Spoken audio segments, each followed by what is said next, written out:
Good morning, everyone. Today is Thursday, May 22nd, and today is a abbreviated land use day, predominantly one item.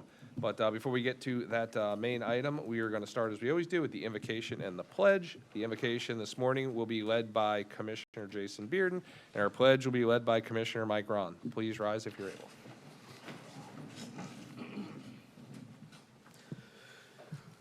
Father, thank you, Lord, for another amazing, beautiful day in Manatee County. You have blessed us so much that the blessed people call us blessed. And so we give you glory and praise, and we ask for the wisdom and the grace to continue to do this job the way that you would do it. And so we just ask for continuous protection over this county and wisdom as we make decisions. In Jesus' mighty name, amen. Amen. I pledge allegiance to the flag of the United States of America and to the republic for which it stands, one nation, under God, indivisible, with liberty and justice for all. All right, nice work, both of you. Ms. Knapp, do we have any updates to this agenda? Good morning, Commissioners. There have been no additional updates since the second revision was added last night at 7 o'clock. All right, excellent, thank you. And now we're going to go to citizen comments. Citizen comments for future agenda items that are not on this agenda. I have nobody signed up. Is there anybody wanting to give future agenda? Seeing no one in the room. There's nobody on the phone. I will close future agenda and we'll get right into, oh, we do have a consent item? Does anyone want to pull this item off of consent? I do. Okay, we have a 9 o'clock time certain. I want to pull it. Okay, so we're just going to treat item number 2 as an actual item, but we're going to do it after the impact fee, because that's what everyone's here for, to speed that up. So let's go straight to item number 1, Ms. Knapp. Item number 1 is LDCT 2501, Ordinance 2515, an ordinance of Manatee County proposing a statement of purpose and intent, providing findings, including a finding of extraordinary circumstances, exists necessitating an increase in impact fee rates in excess of the phase-in limitations provided in Section 163.31801 of Florida statute, amending the Manatee County Land Development Code as amended, and amending Chapter 2 definitions, amending and restating Chapter 11 related to impact fees, and a county-initiated land development code text amendment. Your staff presenter is Ms. Rachel Layton, along with Negan Camp from Benesh. Okay, it's your show. Tell me who's doing the presentation and kicking it off. I'm just going to go ahead and give a brief update. My name is Rachel Layton. I'm the Manatee County Impact Fee Administrator, and with me today is Negan Camp with Benesh. She's going to go into the details of the impact fee study update, as well as the extraordinary circumstances. Today is our first reading of this item. The second reading will be after 5 p.m. on June the 5th.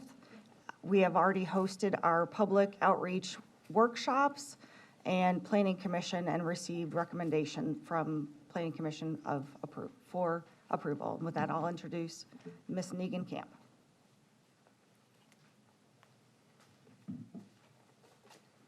Good morning, Commissioners. Negan Camp with Benesh. Presentation starts with the technical study and then goes into the extraordinary circumstances. The study is using a consumption-based methodology, which is very common in Florida. It charges new growth based on the value of the infrastructure that it's consuming.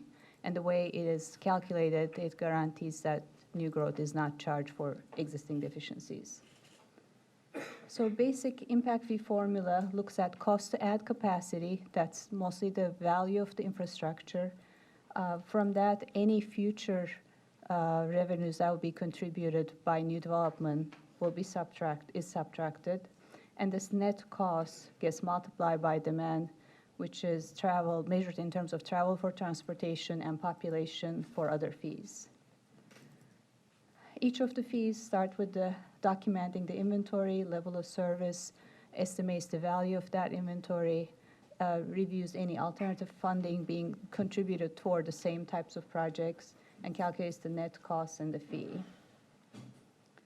So before I get into the details, this chart and next two charts show the total calculated fee, like a summary, And you can see that in the case of residential land uses, between transportation and educational facilities, the two of them make up about 80% of the fee, 85% of the fee. And of course, this study is not updating educational facilities fees. In the case of, and this is showing the congregate care, lodging, nursing home, and this slide shows non-residential. And in the case of non-residential land uses, transportation is the most dominant fee. Again, the study is studying the 5 service areas. If we start with public safety, inventory includes the county-owned EMS stations and 6 additional buildings, altogether almost 200,000 square feet and 45 acres of land, as well as the vehicles and equipment. For building values, in all of the study service areas, we reviewed any projects built by the county, or there are any estimates for future projects, and then that's supplemented by insured values of the existing buildings and then data from other jurisdictions.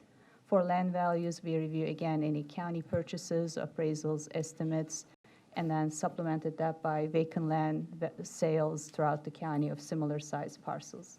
So in the case of public safety, that resulted in a building cost of $500 per square foot and land value of $215,000 per acre.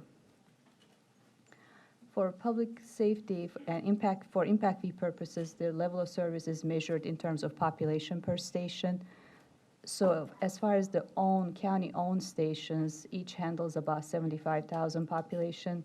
In reality, county has additional stations that are leased. So altogether, that's actually one station per 25,000 people. But because the leasing is an operational expense, we don't charge for those other 12 stations. So the total building, land, and vehicle value is about $136 million. That divided by the population gives us a value of about $300 per person, which measures the investment the community has made up to this point into public safety infrastructure. That's sort of our starting point to charge new development. Then we want to recognize any non-impact fee funding that's being used for the same type of capacity projects, and that a portion will come from future development. So county has allocated funds from sales tax, general fund, and a little bit from ARPA left over.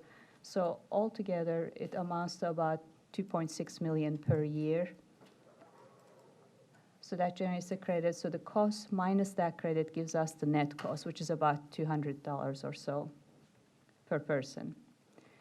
That value multiplied by residents per unit gives us the fee schedule. So if in the case of single family, that's about $345, which is about 15% increase from the current rate. And depending on the land use and the changes to the demand component, the percentage varies. So this chart is showing a comparison to other jurisdictions. You can see in each one of these comparison charts the date of their study, so that you have an idea how old the studies are, and then the adoption percentage, which is a policy decision. So this group is charging anywhere from $55 to about $224. Law enforcement, there are about 336,000 square feet of facilities, almost 40 acres of land, as well as vehicles and equipment. The building cost is estimated at $425 per square foot, and land value is at $200,000 per acre. Level of service is measured in terms of officers per 1,000 population. That's about 1.8. So the total asset value is about $223 million. That divided by the service area population gives us a value of $646 per resident. And again, that measures the investment the community has made into law enforcement infrastructure. County also allocates sales tax and general fund dollars for capacity projects, which generate about $1.4 million per year. And then there is a debt service associated with some of the facilities, so that outstanding debt service is about $10 million. That also generates the credit. So then the net total cost minus the credit gives us the net cost, which is about $560 per person. That figure multiplied by the residents per unit, again, gives us the fee schedule. And this is, again, these are just example land uses. So you can see single family is about $986. That's a 64% increase from the current rate of $600. When we look at other jurisdictions, the rates vary from $280 to about $587. Library facilities, there are 7 libraries with 167,000 square feet and 17 acres of land. So the unit cost is estimated at $500 per square foot and land value of $200,000 per acre. In terms of level of service, it's measured in terms for buildings square footage per population, and the materials is materials per population. So the total asset value is $98 million. That results in a value of $200 per person, again measuring the investment up to this point. There's also funding allocated from sales tax, millage, some from general fund, amounting to about $628,000 per year. And there's the outstanding debt service of $10 million related to libraries, so that those two generate a credit. And the net cost ends up being about $165 per person. Library impact fees are charged only to residential land uses. So this chart shows you what that cost multiplied by residents per unit ends up resulting in terms of the fee schedule. And the fees range for single family anywhere from $240 to about $420. And then this chart shows a comparison to other jurisdictions, and their fees are ranging from $145 to about $680. Parks and Recreation, there's about almost 3,600 acres of land. And in addition to land value, we are also including the recreational facility values. So the total asset value is about $970 million. That divided by the population gives us a value of almost $2,000 per person, again measuring the investment up to this point. The county allocates general fund, there's a Parks and Recreation Fund, infrastructure sales tax, and some grants for parks capacity projects. And they generate a credit of about $5 million per year. And there's also outstanding debt service related to capacity projects of about $42 million. So the total cost minus the credit results in a net cost of $1,755. And that multiplied by residents per unit gives us the fee schedule. And just like libraries, parks are also only charged to residential land uses. So again, here for single family, the fee range is anywhere from $2,500 to $4,400. This chart, again, shows a comparison, and these counties are charging for a mid-sized single-family home anywhere from $300 to $3,600. Transportation is calculated a little differently. The formula itself is somewhat different. So we start with the cost of 1 lane mile. That's estimated at $8.5 million. So that just says if you are building 1 mile of road with 2 lanes, that's about $17 million. That carries a capacity of 13,000. So the cost per person miles of capacity is $640. So that just says that every time we add a person, for them to travel a mile, it costs the transportation infrastructure $640. Average home generates 34 person miles of travel. So those two multiply gives us the total cost of $22,000. Subtract the credit. I have a question. Yes, sir. Thank you, Mr. Chair. Where are you calculating these numbers from? Based on what? From your local projects. Okay. Yeah. So we have, right now, we have typically one vendor that's bidding on most of the roads here in Manatee County. So how can we, as a board, drive that cost down by influencing maybe another, maybe a few more companies to put it out there for bid? Because, I mean, if there's only one company bidding on these particular roads, right, there's no competitive advantage for the county. So I want us to look at different ways as far as how we can put this out to bid and encourage, if we have to look in Tampa, if we have to look all over the state in order to drive this cost down. So I just wanted to make those statements. Thank you. Go ahead. For transportation, demand is measured in terms of travel, which has three main components, which is one is trip generation rate, how many trips each land use make every day. Second one is trip length, how long those trips are. And then the third value is the percent new trips, how many of them are new trips for that land use. And the data sources used include the Institute of Transportation Engineers reference book, which has the data on trip generation rates. We have a Florida Studies database that includes studies that are conducted in Florida that measure all three variables. And finally, the travel demand model that's used to develop your long-range transportation plan is also used. So the cost component is based on the local roadway improvements. We reviewed 14 projects from 21 to 2029, and the construction costs range from 2.1 to 16 million.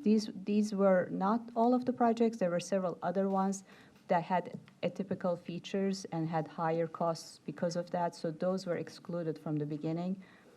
And then even within this range, so this range averaged about 7 million for just the construction component, and then just in abundance of caution and trying to be conservative, we excluded the projects above 10 million, so then came up with a $6.5 million average and end up using 6 million for the construction component of the cost. And just to kind of give you a sense, this is showing the trends in construction costs. You can kind of see 05, 06, 07 boom, the cost increased, and then we had the Great Recession, costs actually decreased. And then after that, costs were increasing somewhat steadily, but after the pandemic, the level of increase became much more significant. So in addition to construction costs, with the right-of-way, design, CEI costs, the total cost ends up being about 8.5 million per lane mile. On the credit side, we account for all revenues from all agencies that are other than impact fees. So there's about 50 million a year that's being allocated from other sources toward transportation. About half of that, a little more than half of it, comes from state contributions. And one thing we like to highlight, that even though transportation has a dedicated revenue source in the form of fuel taxes, they are a very inefficient revenue source. They are on a per gallon basis. State pennies are allowed to be indexed. Local pennies are not allowed to be indexed. So when we look at a value of a penny in mid-90s and now, it's only maybe less than half of its value between fuel efficiency and inability to index. So basically you have a situation where costs are increasing and your dedicated revenue source is losing ground. And that's why you're finding more and more using other revenue sources other than fuel tax. It's just only enough maybe for maintenance. So the final fee ends up being about almost $20,000 for a mid-sized single-family home. And again, we have few land uses here as examples, but you'll have the full schedule in a minute. So when we compare it to, so right now you have 4 fees. This study is proposing to have single fee countywide, still maintain your benefit district, so wherever the monies are collected will still be spent only in those benefit districts. And then when we look at the other counties, we have a couple more slides on that. This group is ranging from, for again, single family 2,000 square foot home, anywhere from 2,000 to about 13,000. And this group has it anywhere from 3,000 to about 16,000. And this is the slide that you saw in the beginning, again, just giving you a quick summary of the entire fee schedule and non-residential. In terms of the extraordinary circumstances, in 2021, we had the House Bill 337 passed, and that put some limits on how much jurisdictions can increase the fees. There's an exception clause that says if there's a study showing extraordinary circumstances, 2 public workshops are held to discuss those circumstances, and the 2/3 of the governing body votes for those, then the jurisdiction can adopt fees at a higher than 50% or do a different kind of phasing, has more flexibility. The circumstances themselves are not defined in the statute. Jurisdictions that use that clause show that they have high growth levels, they have either outdated fees or artificially low fees, they are experiencing higher cost levels, and they have unfunded needs. So when we look at Manatee County compared to other Florida counties, you rank 15 out of 67 in population, 9th in the projected growth rate, 12th in the projected absolute growth, and 8th in residential permitting. So this is all to say you're a large county growing rapidly.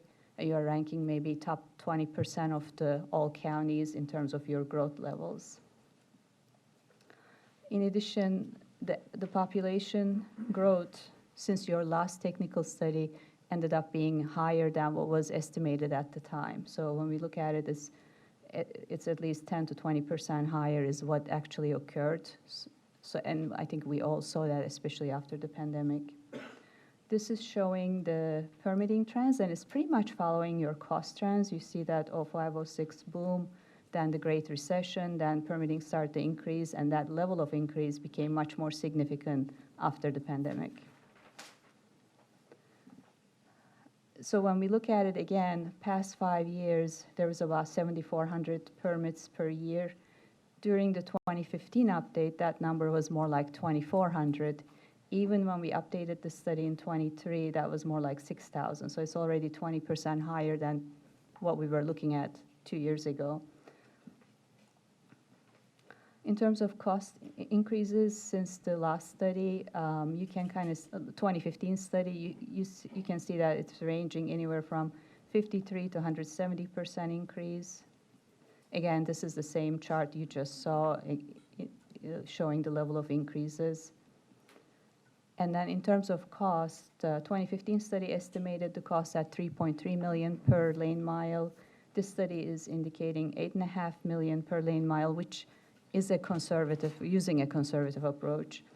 And it's about 156% increase between the 2 studies. This chart is showing in the red box, you have your current fee in one of the Northeast District and the calculated fee. And of course, increases are significant, similar to cost increases. When we look at the calculated fee in 23, then increases, compared to that, increases would have been more moderate. It would have been more like 50 to 60% if you were able to adopt it at the time. And then if we were to cap it now, that means like we would be discounting the fee anywhere from 25 to 60% or more. In terms of project needs, the travel demand model that's used for the long-range transportation plan shows that even after the projects in the cost feasible plan are built, there'll be at least 20% of the lane miles that will be over capacity by 2045. So that is, to address that for the county roads only, it's about $1.4 billion investment. The county has identified about $674 million worth of road improvements so far. And this list and the next slide shows those improvements. In terms of law enforcement, there's about 67 million of needs identified. And you are seeing here a couple projects that are shared. That 67 million includes just half the value.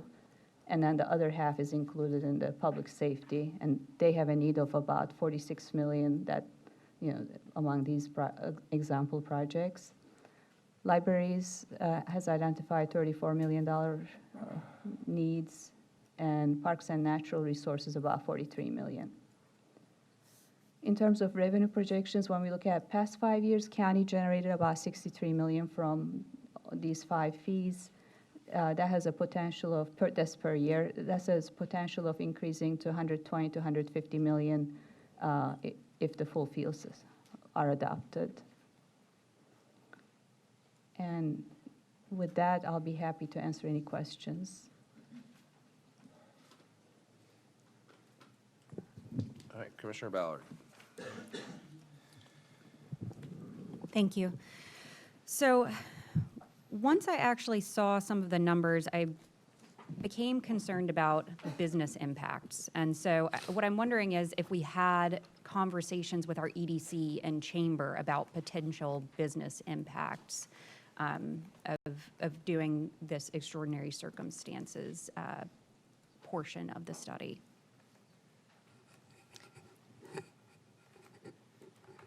We didn't, Rachel Layton for staff, we did not reach out to any specific stakeholder teams for this exercise. We did the BOCC workshops where it was advertised as public hearings and we had no attendance. Okay. Or virtually no attendance. So if you look at the numbers for light industrial, for office, for manufacturing, they're pretty eye-popping. And with fees like this, I don't think that businesses are going to relocate to Manatee County. They'll see our numbers and they'll go to Hillsborough, Sarasota. Just as an example, daycares, we have a real lack of daycares. We've said that we need to incentivize daycares. The cost of impact fees to build a daycare will be $25,000 per 1,000 square feet. If you're building just a modest daycare, 4,000 square foot building, it'll be $100,000 in impact fees, which would make it economically infeasible for an independent daycare to get started. $15,000 in impact fees for a mobile home, which is going to have a major impact on our lowest our lowest income residents. Light industrial manufacturing, $8,400 per 1,000 square feet. If you have a 50,000 square foot building, you'll be paying $420,000 in impact fees. If you have a 150,000 square foot building, which is not unreasonable for light industrial manufacturing, you'll be paying $1.2 million in impact fees alone. Currently for light industrial, for a 50,000 square foot building, you'd be paying $125,000. And for manufacturing, for a 50,000 square foot building, you'd be paying $70,000.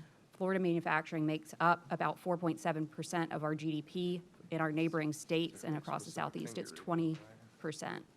I really would like to attract manufacturing and light industrial. Office space, it'll be $18,000 per 1,000 square feet. For a 100,000 square foot building, like our Town Center Parkway building, that would be $1.8 million in impact fees.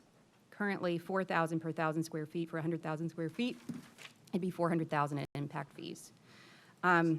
So we'll be 3 to 4 times higher on impact fees for industrial and manufacturing and office compared to our surrounding counties.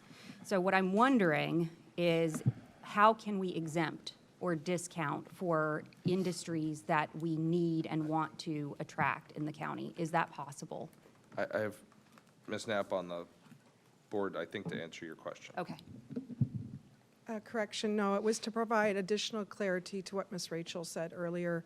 Nothing to, any responses to your impact values you just said, but it's about the community stakeholder engagement.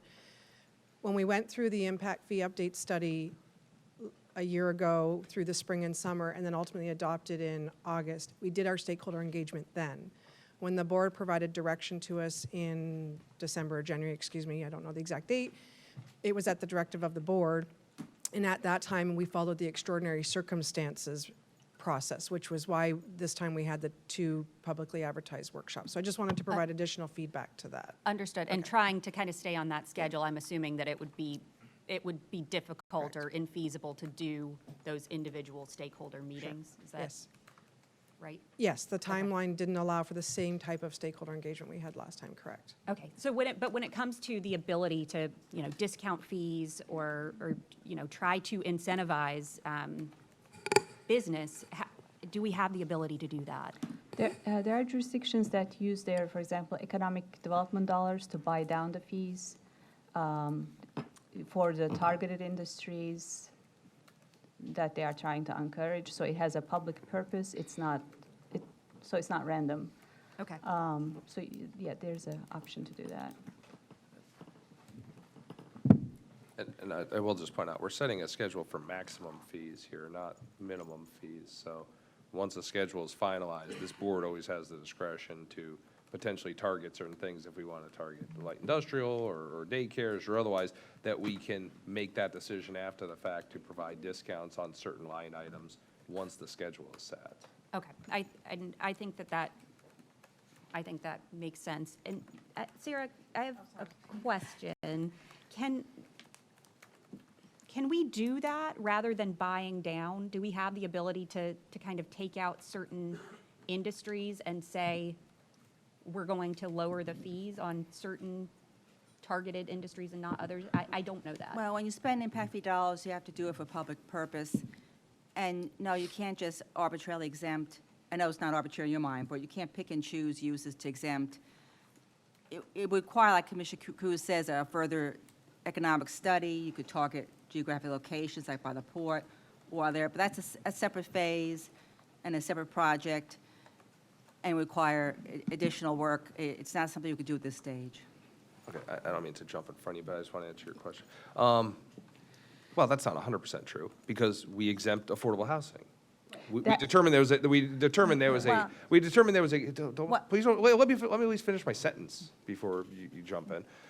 We exempt affordable housing, as we should. We've determined there's a community purpose to doing so. We exempted 30% and 20% and 10% of everybody's fees back in 2016 and 17 and 18 and 19 and so on and so forth until like last year. We've had the ability to take these schedules and modify them. I get what you're saying. It's going to take more work, but that's kind of what we're here for. We get paid to do that additional work. So sitting down and thoughtfully considering, hey, let's work more with Sharon and her team, and if we can't do it straight through an impact fee thing, let's do it through some benefits that go through the EDC or other areas that can help offset some of these costs to target things so we're not unduly burdening things that have a community benefit. Correct? Yes, I was just going to point out that the state statute expressly exempts affordable housing. It's a unique situation. Understood. Yeah, so I just want to be sure that we're cognizant of the potential, knock-on effects and, how we can mitigate that going forward. Thank you, Mr. Chair. Thank you, Commissioner Ballard, for stealing most of my thunder. I appreciate it. To Commissioner Cruz's point, to get EDC and all that kind of stuff, can that happen by June 5th? I mean, we're talking, these are the highest maximums that we want to take people to. We see that there's never been an economic study done on how these impact fees will impact economic development in Manatee County. Are we able to get with the EDC and stakeholders by June 5th and say, hey, look, this is going to have an impact, this is where we need to, I mean, I don't know if we can even peel back any of these fees. I mean, we got the percentages across the board are astronomical on these impact fees. I mean, residential housing alone, 137% increase. Commercial shopping centers across the board, 133% increase. Daycare, 587% increase. Hospital, 319% increase. Light industrial, 240% increase. That's per 100 square foot. That's not build out. So can we get all these? Can we get with the EDC in the stakeholder groups by June 5th, to Commissioner Cruz's point, and say, hey, we need to work through some of these numbers and make sure that we're not going to hamper economic development in Manatee County and send economic development somewhere else. Again, Rachel Layton for staff. A couple of different things that you packed in there. Okay, so a lot of these are policy decisions that the board is going to have to make. And without knowing what resources that the EDC has to work with us on these programs, I don't know if in 3 weeks or 2 weeks that we can have all of this answered. Yeah, I don't want to use I don't want to use EDC dollars to buy down impact fees. Because those EDC dollars are to attract businesses here, to help businesses get here, because we have real estate abatement and stuff like tax abatement we can do and stuff like that. There are other programs that the county could design that might help attract those businesses that either may offset, but those, again, are policy decisions. That was not the task that we were given at the time. I do have Sheila McLean, our CFO, in the back. I guess my thought process was that there's potential money in TIFs. There could be some revisions to TIFs to see, especially in the Southwest TIF or the port or the parish TIFs, that there could be some resources there to help incentivize those businesses to come into those areas specifically. So we have not gone through and identified all of the other potential funding sources for the non-residential categories. State statutes allows for affordable housing units to have their impact fees We know waived. statute covers Yes. affordable.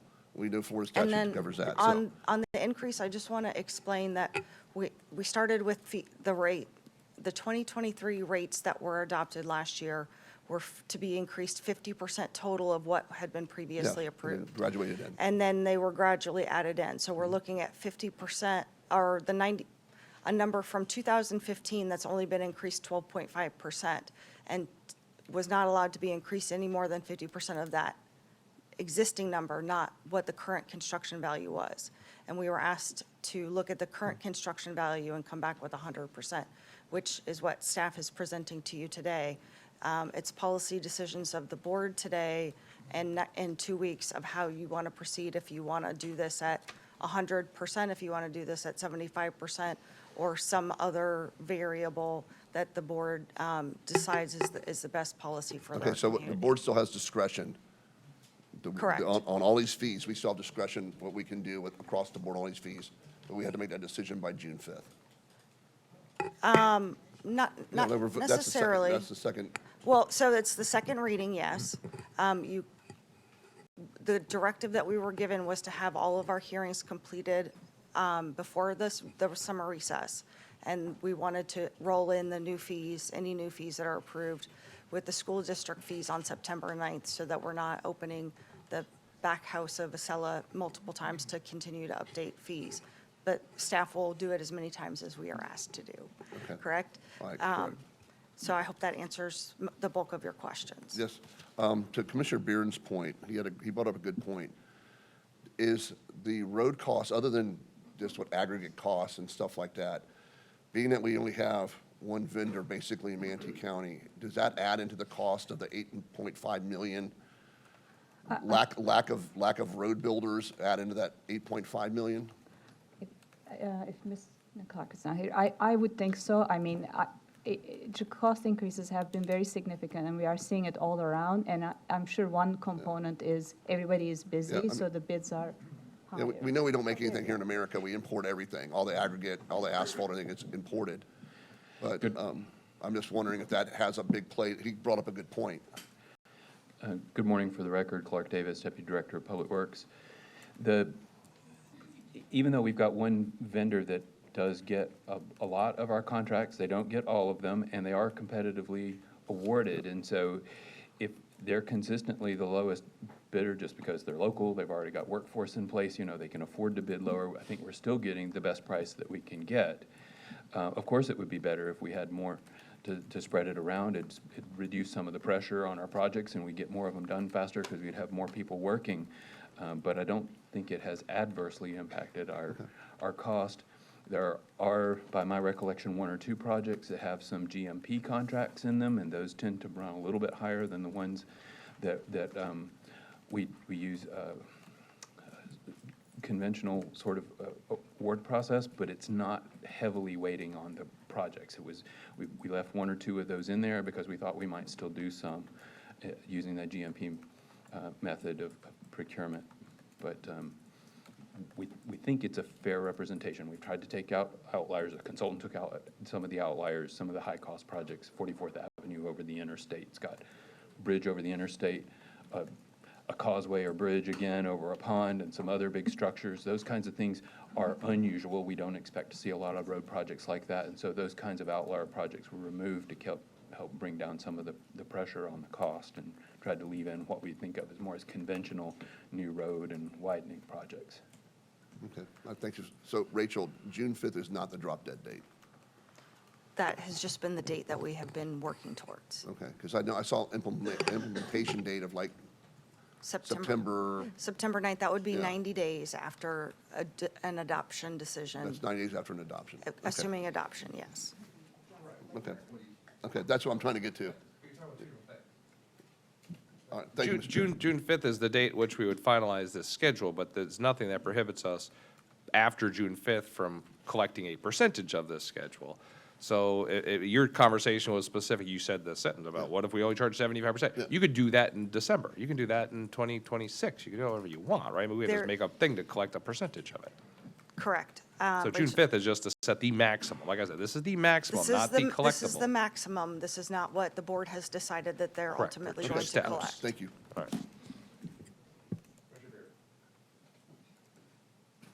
Thank you, Mr. Chair. quick question in regards to our gas tax.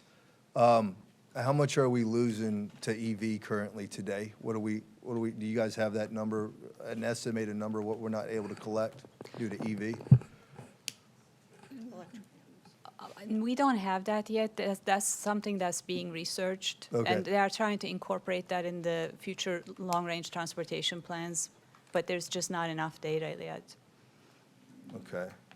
I wonder if it's at least 5% or maybe 3% of the vehicles on the road, which is a significant amount of money that we're not able to collect on because of that.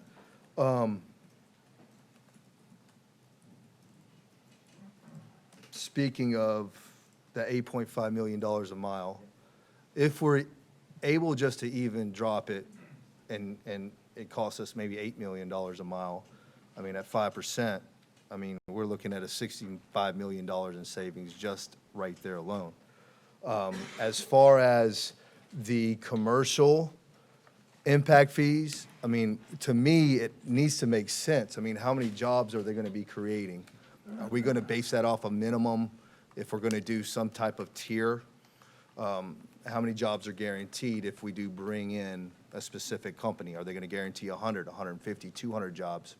What is that so that they could fall in a specific tier to possibly get that lower impact fee? I think that this board, you know, these are some things that we need to look at. You know, the way that we're going to increase revenues is decrease cost. Simple. That's the fastest way to do that. That gives us more bang for our buck to develop more roads, because if we do discount those impact fees at a specific rate, who's then paying for those? Who's subsidizing that cost for that road at that point in time? That's my question. Yeah, that's always really the policy decision. Either growth pays its impact, or existing development subsidizes growth through taxes, or the level of service degrades, or a combination of three. So that's just really the. Okay. So would we be pulling that from the gas tax, infrastructure gas tax, that to essentially finish up that road, or the cost of that road? You have, right now, and again, Mr. Davis will be able to give you, but most of your gas tax is going to maintenance, so you are using sales tax and some bonds Okay. for capacity projects. So is it enough to offset if we reduce the number? No, for the because cost of the road? the impact fee is after we subtract what's going to be contributed by new development through those. So it's their differential. This is their cost. They are contributing this much from other sources that's allocated to capacity, and that's the delta. So then the decision is, again, do we let existing people pay for their impact?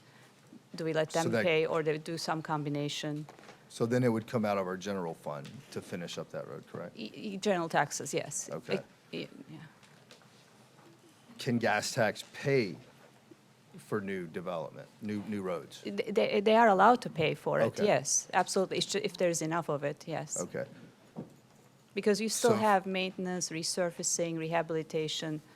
All those is not in the impact fee cost. They are, impact fees only just for the initial construction.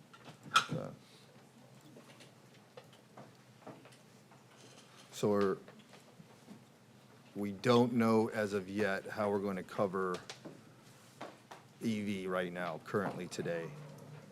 Not yet. And, okay. I mean, boy, it looks like to me that we're gonna have to figure out a way how to reduce the cost of these mile per lanes. I mean, that's one thing. I mean, if we're paying $8.5 million and we're looking at avenues of discounting, you know, specific industries on their impact fees, you know, at the end of the day, we got $1.4 billion worth of roads and 164 lane miles that we have to build out in this county. The question is, how are we going to do that in the most efficient way? And So those are just questions that I have for the board, so that we can work together as a team to make sure that this can work for everybody, because that's what I want this to do, is I want this to work for everybody. So, thank you, Mr. Chair. That's all I have. Are you pretty much done with your, I'm on the board next. Are you pretty much done with your presentation Yes, until sir. we bring up? Yeah, I'm done. I'm all done. Okay, okay. If you had more, I would let you just keep talking. But I'll be quick. Look, I don't want to increase these fees. I want everything to be cheap. All I've done for 5 years is try to build affordable housing here. I'll tank everyone's prices if I can to allow for more affordability. That's been my narrative from day one. But there's also a reasonableness test to this thing. And we are stuck in an unfortunate situation here. This board has been put for twofold. One, because of a previous board, and two, because of the state, into a very uncomfortable situation here. And I can fully appreciate what every single person is going to come up and say. I can fully appreciate what Commissioner Ron talked about when he rattled off some of the percentages, some of which are a little disingenuous, since some of those were based, some of those are based upon asset types that literally didn't exist in the last study. So, I mean, yeah, so, but nonetheless, the issue is, we haven't increased these since 2015. And in 2015, we didn't even collect 100%. It's been a decade. And all I hear, and all I'm gonna hear, because everyone here, almost 90% is from the same company, is how this is going to affect affordable housing. And I admit, I've got Simply Dwell people out here, and I appreciate, and I've constantly appreciated what Simply Dwell is attempting to do. But it's an outlier. Simply Dwell, unfortunately, is an outlier for our home builders and our builders in general in terms of working diligently to create workforce housing in Manatee County. And we talk about these fees going up. I looked, because I get told affordable housing is going to be destroyed because of impact fees, as if implying this is the variable that's going to tip us over the scale of unaffordability. In 2015, when we did the last study, the average home price in Manatee County was $265,000. In 2024, and granted that was down from previous years, the average home price was $499,000. That was an 88.3% increase in home prices, but we didn't increase impact fees. It blew my mind that home prices weren't flat, because I was under the impression that impact fees were the sole variable that affected home prices in Manatee County. Apparently not. Apparently home prices are actually dictated based on market demand when 1,000 people per day move into the state. And you couple that with window prices, door prices, labor costs, minimum wages going up, everything else under the sun. We're a variable. And if you actually look at 1,700 square foot homes, which is kind of the target we keep looking at here, our fee projection is $26,600. If you just increase the current one by the same price that home prices went up that you're all selling for, it would be $23,300. It's not a dramatic difference from what you're actually collecting from buyers. And if you actually look at multifamily, anything built over 1,000 square feet, it's basically break even in terms of the increase in the fees versus the increase in the value of properties. Our fees are effectively going up at the value that you've allowed the property values to go up organically on your own without our fee increases. If anything, people should be coming in here thanking previous boards and thanking people in the state for allowing for what was effectively interest-free discounts for a decade. Like, these were under-collected for 10 years, which put us in this bad situation in terms of infrastructure, which coupled puts us in a bad position of the optics of the overall increase in the fees. Not because we're going some extraordinary increase from last year. We're going an extraordinary increase from 90% of 10 years ago. So it looks terrible. I get it. And it's tough. I get it. But it's not, if you straight line this, it's a reasonable increase. If other boards would have collected 100% and done the study in 2020, and the state would have let us do the studies as inflation was going through the roof when it was 12% in 2021, and God knows what it was, and I mean, you started building your own trusses because they were so expensive. You're buying warehouses and buying up doors and windows because they were so expensive. No one was running around asking for price controls on those things. That was just free market. And we're not making up numbers here. We hired an expert to come up with the actual cost of doing things. I've said this a million times, I don't even care about roads. I don't care if you build any roads. That's not my thing. Build me trails and other ways of getting around. I just don't care. I've said this consistently, that I'm not running around trying to widen roads. But that said, this is simply a cost of doing business. We waive the fees for affordable housing. If your concern is these increases in impact fees are going to negatively affect affordable housing, build more affordable housing. Well, I will line up LURA agreements and have stacks of them waiting for you outside that door after public comment to start signing these things. And we'll get all the affordable housing, because other than Pat and Jag and this group here, and then the actual affordable housing builders, the HTGs and the Castles, nobody ever says the word affordable housing until we start talking about impact fees. Then all of a sudden, affordable housing is like the most critical issue. Where are these national home builders running around building affordable housing all over the place before I start mentioning impact fees? They don't. They charge whatever the market will sell. And that's why every single sign you saw out there said starting at $400,000. And then it was a sticker said starting at $500,000. And a sticker saying starting at $600,000. My impact fees weren't going up. Those prices were going up dramatically. So it's unfortunate. I agree it's unfortunate. And I agree we need to thoughtfully consider some of the negative impacts on things that we do want to target. We do want to make sure manufacturing comes in here. We have a lack of high-wage jobs here. And one of the ways of fixing housing prices is to get people higher wages and not just endlessly lowering people's home prices. I 100% agree with that. I agree that we have a complete lack of daycare centers in Manatee County, and making those prohibitively expensive is going to cause childcare problems. This is the way this is done, the way it's just told it for us to be done, is basically a one-shot thing. This is a study, and you calculate it all. But I do think this board is going to have a big task of thoughtfully considering and making sure that this isn't being done arbitrarily to the detriment of Manatee County. But I don't think we're in a position where we can just ignore this any longer. I think people are demanding things, and at some point in time, things are going to start getting declined because of infrastructure problems. And as we build further and further out, because we keep wanting to see how far we can build away from employment centers, we're going to need more parks and more libraries. We're going to need more substations for police and EMS stations. That's what all this impact fee stuff does.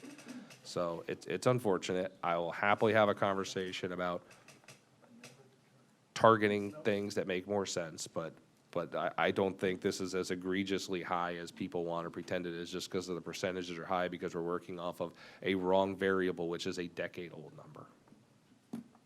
Commissioner Bearden. Thank you, Mr. Chair. Speaking of daycare centers, could we look at, as a board, to set the policy where we look, I mean, we do it for affordable housing currently today, where we look at businesses or, you know, whatever type of development that's being put in place. We have a set standard, but through a certain circumstance, we might be able to adjust those impact fees based on A, B, C, D criteria, and look at it and approve it for future boards in the future. We have a set, here's our rate, and if there's a proposal to specifically, if it's something that is appeasing to the community, right? There might be an opportunity for the board to vote for a lower impact fee based on the current situation. I think you're opening up a huge can of worms by making that arbitrary. You want to talk about people lobbying and petitioning for things left and right. You want to start talking about negotiating off of dioceses where people are coming in saying, please approve this and I'll pay all my impact fees. Hey, I'm only going to do this. Please waive my impact fees. You're adding a variable that's going to change every time there's different people on this board without meaningful knowledge of what they're doing. I think that's, and you're not giving any certainty to that. But one of the costs of construction is simply the certainty or uncertainty of it, which is why they want the impact fees done every 5 years, and why it's better is to do it once and be done with it. To make it so uncertain that any given developer starts going down a path for any project, whether it's a daycare center or a single family, doesn't know if they're going to get their impact fees waived could determine whether or not that project as a whole is even feasible. I think you're opening up too much variable on that thing. So would it be more from an employment basis, like if somebody guarantees 500 jobs into Manatee County, then is that kind of a way to look at this? Oh, we kind of have some of those. I mean, I know we have it right now with the EDC, but I don't know, I'm just trying to make us think a little bit deeper outside the box on how we can make this work. I see it, but you also don't want to just start waiving things arbitrarily, because it Yeah. doesn't make sense. And again, we're getting pushed by the state to lower property taxes, and we've lowered them 3 out of 4 times here in Manatee County. We're on board. We signed that Doge letter, which we'll talk about again later, today, about it. One of the ways to lower property taxes is to make sure you're not charging random residents for things they shouldn't be paying for in the first place. I mean, we get into this system where everything is supposed to be free for everyone, and then everyone subsidizes everybody else. We're dealing with that with the trash thing, where we're like, hey, no more bulk, because people are subsidizing other people's bulk pickup. Well, right now, we have residents, if we're not charging what a consultant says we should be charging to put the infrastructure and the parks and the libraries and the public safety and everything in that we're supposed to, somebody's paying for it. We're either not building it and they're paying for it just based on lower quality of life, or they're paying for it. And they're paying for it through the only means they have, which is property taxes, which are keeping our property taxes inflated. We've got a state who is proactively trying to, if not eliminate property taxes, significantly lower them through higher homestead exemptions and other incentives to lower those. And I'm on board with that. But as Commissioner Bearden sort of mentioned, where there's 2 tiers, there's a revenue and an expense side of it. If our revenue goes down, our expenses have to go down. And if we're using our expenses to subsidize things that shouldn't be getting subsidized based upon old fee schedules or people scared of percentages, then that's going to eat up a large part of what's going to become a smaller and smaller pot of cash that we have available. And the only way to make that up is with bonding, which is entirely a fallacy, and it's what the federal government does. It's like, let's just increase our debt endlessly and let our grandkids deal with it. Right now, our debt service is, in my opinion, too high now. That's why I voted against the last bonding. Well, not the line of credit, but the real bonding for infrastructure. Because we're getting to a point where we're starting to cap our ability to do anything tax-wise because we've got these mandatory payments. Even if we bond to build these roads, the debt service is paid for by our property taxes, which are going to go down. If we want to start being more thoughtful to your end home builder, your end home buyers, you want to start encouraging people to move here for businesses as the economic development, and show them, hey, we have low taxes. Your employees can afford to work here. We're doing things thoughtfully. We can't be subsidizing things with their money. It's just going to keep our taxes high, which is going to hurt everyone. It's going to hurt the people on fixed incomes. It's going to hurt the people that actually are, have affordable, housing issues. It's coming from somewhere.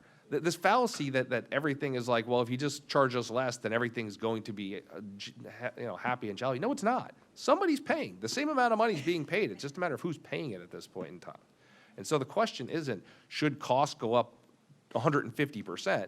Costs did go up 150%. Now the question is, what percentage of 150% is one person paying for versus another? That's the conversation we're having up here, regardless of whether someone wants to admit it. Ms. Knapp. Yes, Commissioners, I just wanted to add, prior to 2019, Florida statute did not allow you to treat one land use type different than another. You had to charge the fee schedule that was associated with the study that supported the fee schedule for each land use. Then with, I believe, 7103 bill, they allowed us the option to waive or reduce for affordable housing only, and didn't require that you had to back pay, if you will. So prior to that, the way we supported affordable housing was through Livable Manatee, which meant we took money from the general fund to offset the loss that we were not collecting in impact fees, if you will. The statute still reads the same. You cannot treat one land use group different than another, except for now, affordable housing. So if you are interested in looking at an economic incentive, if you will, we would have to do a study and collect data to support that, as Ms. Shank said, by a geographical area per se, and maybe certain uses, but then that money has to be back paid from somewhere else. Yeah, I just wanted to provide clarity. So if I may, so we can lower it across the board if we so choose, or we can back pay, but we can't choose a certain industry and say, we want more light industrial. Yeah. Well, you'd have to so do the we're gonna data to lower it support that. for Correct. Light industrial. Correct. So right now, if you were to adopt on June 5th, it would be the schedule that's in front of you that's supported by the study. That schedule would go into effect September 9th, which is 90 days after June 5th. And we would have to collect that maximum rate with any permit that comes in until you do, if you do, set this economic study that supports certain industries in certain targeted areas, and you backfill with general fund or other funding sources. So the money's still coming from somewhere. And could I ask one more question? So do we, if, let's say that we want to collect 90% rather than 100, do we have to do a study for that, or can we just choose to do that? That's just a No, the policy mic's on. decision. That's just a policy decision. You don't, if you are giving that discount to all land users in the fee schedule, you don't need to do a study. Okay, and so, but if we want to backfill for daycares, light industrial, and manufacturing, just as examples, we have to do a study for those in order to backfill? Is that correct? You would Or- have to bring some other, I think Livable Manatee was a resolution that was brought forward back to you that then gave the staff the direction and the authority to not assess them their full amount on permits because the money was taken from another funding source. We would need another ordinance or a resolution to support that meeting criteria allowed us to collect 80, 70, whatever percent less. And do we have to do a study in order to do that, or just pass a resolution? Because if there's a study, what I'm saying is I'd like to get that started so that we can do it rather quickly and not have a huge negative impact on businesses that are potentially trying to relocate or build in the county. Negan can weigh in, I think Ms. Schenk wants to weigh in. I think Negan alluded to another community that has done such a thing. We had the communities that use, for example, their sales tax to buy down, if they want to encourage industrial, they bought down the industrial. They basically documented that that's an important targeted industry for the county, and that they do not have enough of those, like they are trying to encourage it. They kind of kept track of what they are backfilling, but it was always, impact fee was made whole so that those who pay their full share receive the benefit. So that's the reasoning. Yeah, the statute requires, if I may, Mr. Chair, that the impact fee is based on localized data available within 4 years of the current impact fee update. I mean, you need your data analysis put together. A lot of that we have in the county that we need light industrial uses. We just don't have a package for you today. I mean, couldn't, for some of these, couldn't we do them almost as a, not to use the EDC as example, but, I mean, if someone comes in and builds an industrial building, for instance, I mean, they're gonna start paying real estate taxes that doesn't otherwise exist, so couldn't we have some sort of a pilot program, something where we're basically offsetting a portion of their taxes each year for the first 5 or 10 years of tax payment that equates to the impact fees they would otherwise pay, to effectively reimburse them the impact fees as they're paying taxes over a certain period of time, which we're getting because they built the property. Yeah. All right. I don't know. Anything's possible. I mean, we just do whatever we want up here, apparently. I didn't know I should have invited Sharon to the meeting today. She's behind you. Oh. Okay. Well, let's have her help us and Sheila help us. Well, I think the direction of the board with this conversation is we want to have a more thoughtful, discussion about a study, maybe meet with each commissioner and get a sense of kind of what direction we should go, and we can start that. Okay. We can start I immediately. know, let's get through the other 40 things on your plate first. Okay, thank you. All right. I have Commissioner Sadiq on the board. I didn't even know Commissioner Sadiq was on Zoom. Hello, Tal. Thank you, Mr. Chair. I appreciate it.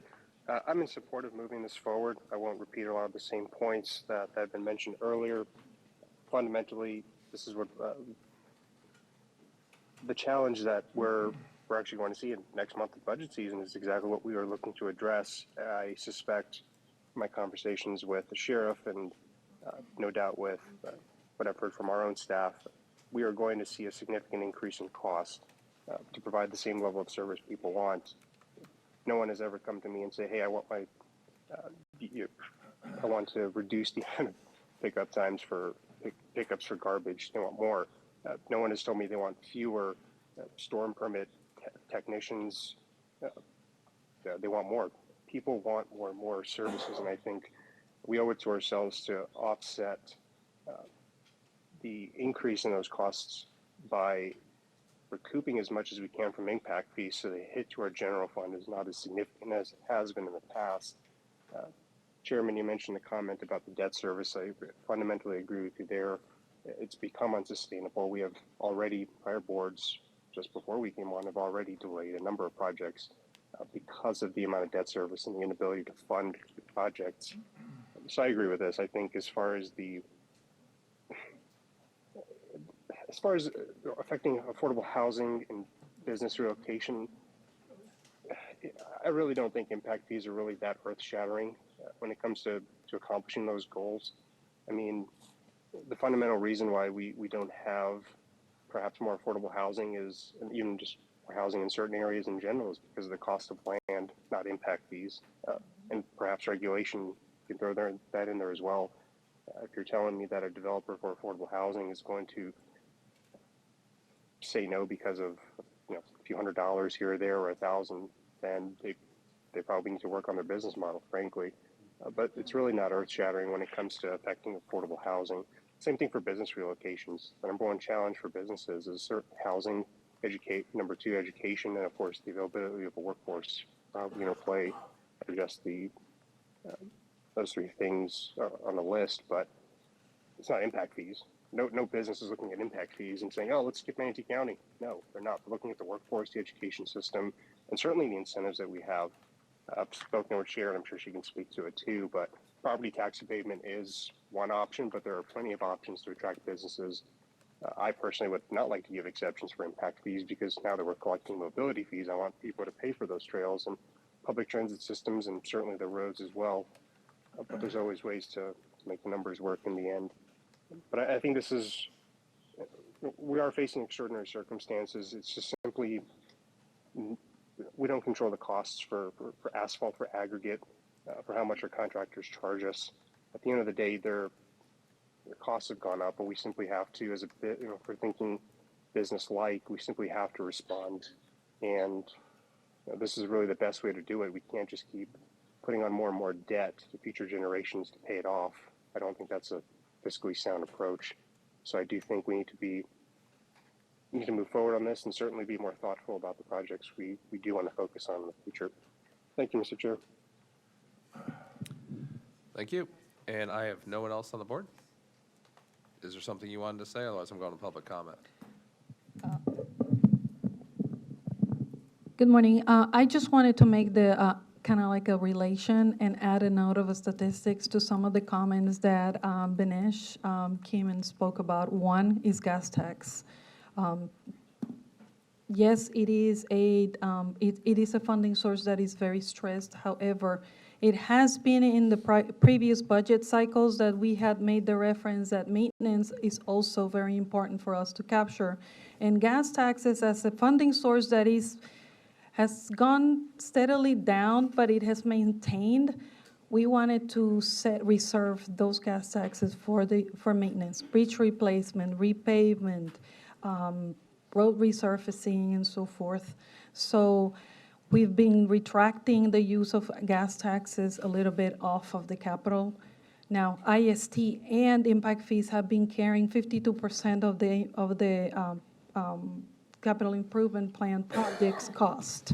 So one, when there is not enough for one, the other one has to cover the other one. Right now, with the project list that we have in the IST, we've been having to reduce the amount that was in the project list to compensate for the overruns of the projects that the impact fees cannot cover in the CAP project. So it's one with the other. You said it best, Chairman. Anything that impact fee cannot pay, debt service has been paying debt, but general revenue has been covering the impact. Right now, general revenues are covering over $18 million of debt service payments, which right now could have been, if we had the correct value for those impact fees, could be covered by the impact fees.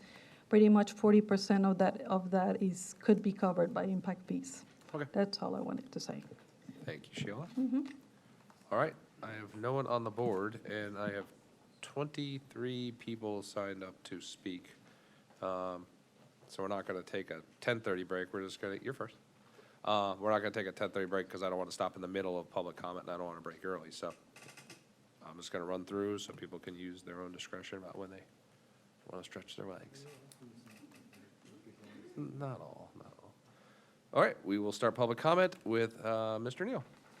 You're up. You have 3 minutes. Please state your name, your county of residence. Mr. Chairman, I'd like to have the LMAC. I'm Pat Neal, Mr. Chairman. We've built about 25, my team has built about 25,000 homes in Manatee County, about 1 out of every 11 homes. I have 23 people here today. I suspect about 15 will speak and will all tell you different and I think important things to consider as you consider an impact fee increase. Commissioner Ballard, almost no one knows about this. There's really no one here. Both of your extraordinary hearings were, I might say, poorly advertised, so there will be some controversy. I do think there'll be some legal controversy because this is so different than the decision made by the board in November of 2023. As I have said many times, I still would like the LMAC, there are lots of other sources of revenue for transportation. Your infrastructure tax produces about $40 million. Public-private partnerships underway now are about $50 million. Your community development block grants were $256 million, of which you devoted very little to transportation. The State Infrastructure Bank is available. And of course, you don't use any road and bridge millage at this time, Mr. Chairman. You may have used $18 million for old-timey bond retirement, but still in all, when impact fees were created in 1986, the idea was to supplement existing revenue sources. The Manatee County Commission, Mr. Bearden, deleted road and bridge millage in 1986, and its impact fees have been one of the primary sources, but it's number 3 in the total sources that you have available. Gas tax is used entirely for maintenance. So there's lots of ways to build roads. What we kind of feel, this is an emotional word, is you're punishing the building industry. Now, we are one of about 23,000 people who are in the building industry in Sarasota and Manatee counties. We have about 950 people on our jobs today. So we ask that you be careful with what you do. The November reaction we all felt was, let's punish the building industry for building houses here in Manatee County, and that's not a very good way to start. I'll close, Mr. Bearden, by saying I have 11 bidders on June 2 for Laurel Road, a public-private partnership, and we have lots of interest because we have a mini recession going down at this time. Manatee County owes me about $6 million since 2019 for Fort Hamer Road. So there's structural problems with building in Manatee County, but we're here to help. I'll close by saying there's 6 other sources that you should consider as you consider raising the price of the home about $20,000 in Manatee County. And while you're still standing there, these are hearings, and while the intent was to make them quasi, we did say all hearings are 5 minutes, not 3, so you do actually have 2 additional minutes if there's more you'd like to say. Well, I'm done. I'd like to answer. I appreciate that as well.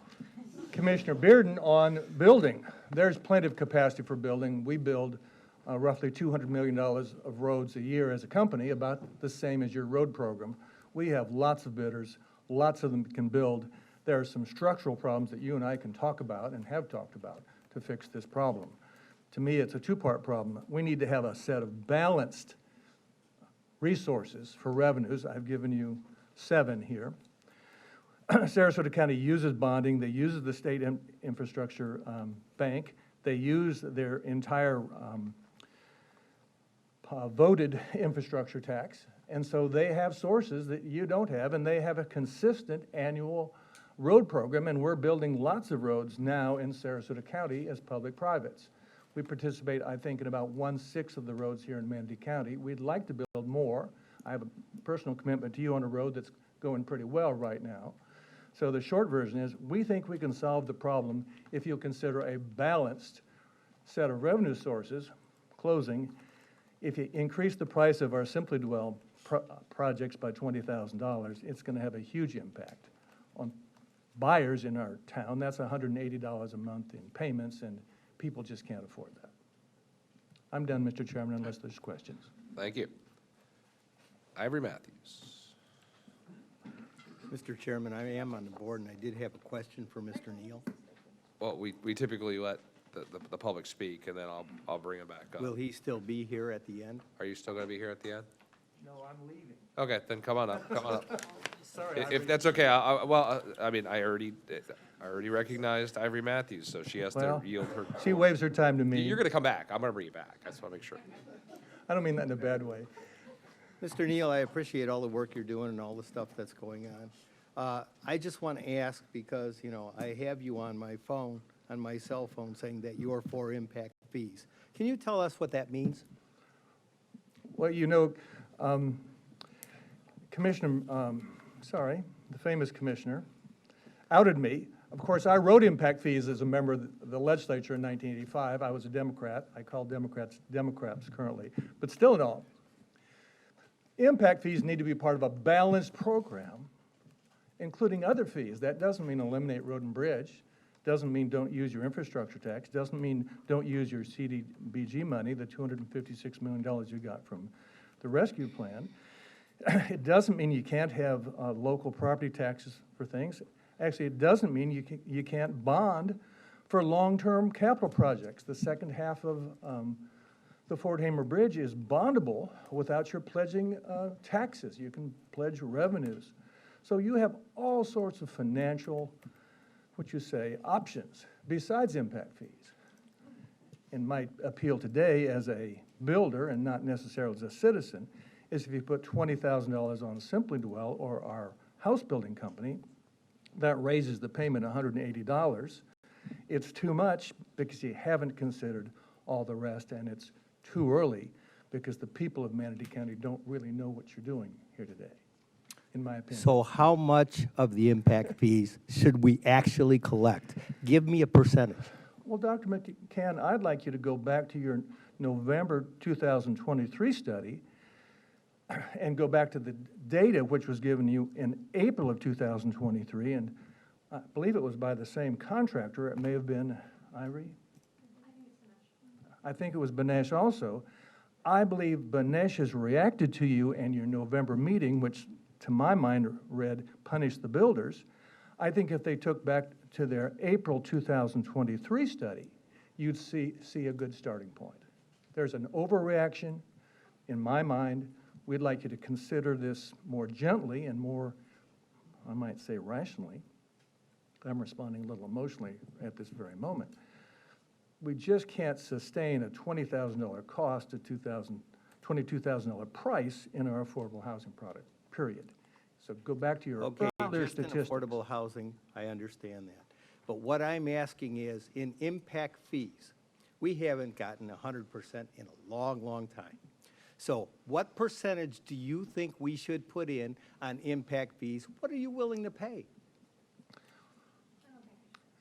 May I respectfully request that you and I go back to your April 23 report, and I'll give you an answer, Dr. McCann, once I've given it some thought. That'll be great. We look forward to your answer, and so does the public, because we're not here to punish the builders, but they feel like you're punishing the public. Thank you. Thank you. Perfect. You're up. Awesome. Can I also give these for the commissioners? And can I use that one? Thank you. Good morning, commissioners. My name is Ivory Matthews. I used to rent in downtown Sarasota, but when my husband and I got married, we began looking for a home, and we were priced out of the Sarasota market. We looked north toward Parrish, and in 2019, we purchased a home there for about $330,000. That same model in Sarasota County cost about $150,000 more. I'm so nervous, oh my goodness. Parrish became a haven for young families and first-time homebuyers. I wasn't the only one. My friends followed me to Parrish, chasing the same hope for affordable home ownership. The following year, the same model of my home was selling for over $600,000 in the same community. That shift changed the face of my neighborhood. Young families stopped moving in. When homes became too expensive, young professionals leave. The proposed impact fee increase hits our most vulnerable home buyers the hardest. Raising fees now makes the dream of home ownership feel unreachable for the very people that we want to support: teachers, nurses, first responders, and young families. When we say we care about workforce housing, this policy directly contradicts that goal. It punishes affordability, it discourages density, and it risks pushing our next generation of residents out even further, increasing traffic, or completely away. There are better ways to fund infrastructure. One proven method is the public-private partnerships. This is the Florida Tax Watch PPP report. They say that we can deliver infrastructure projects faster and cheaper, and I'd like to submit that, and that is what I passed out. If we do not plan for balanced growth, and if we do not pair funding with fairness, we risk becoming the next Hillsborough County, where growth has stalled, infrastructure has fallen behind, the job market took a hit, and schools struggle to keep up. We can do better, and young professionals deserve better. Please vote against this tax on new homes. And when we talk about affordability, I'm not talking about affordable housing. I'm talking about people just like me, young people that want to start their families here, not being able to buy a home. We can't afford $1 million home. My home will never be at the cost that it is when I bought it in 2019. And I just don't think that people that want to move here and work here, young people can't afford this. Thank you. Thank you, Ivory. Will Couch.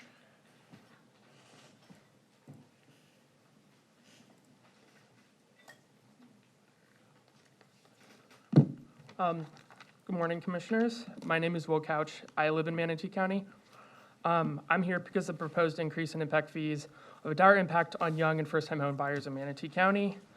As a young professional, I got a job in Manatee County out of college and wanted to set down roots in this amazing place to live. I got involved, and I was lucky to complete Leadership Manatee and learn about Manatee County from business owners and public officials who contribute to every aspect of the county. After searching high and low, I was very fortunate to be able to find a home that I could afford. So many of my friends and peers are not so lucky, are either moving away or have had put their goal of buying their first home on hold. This past summer, I was impacted by Hurricanes Helene and Milton, and my house was flooded, and I was displaced, putting me back in the market for a home and creating a crisis for me and so many other homeowners in Manatee County. A lot of us are looking in Parrish or Lakewood Ranch to buy new construction homes built to new codes that are safe and won't flood. For home buyers, rates are persistently high and insurance rates are rising.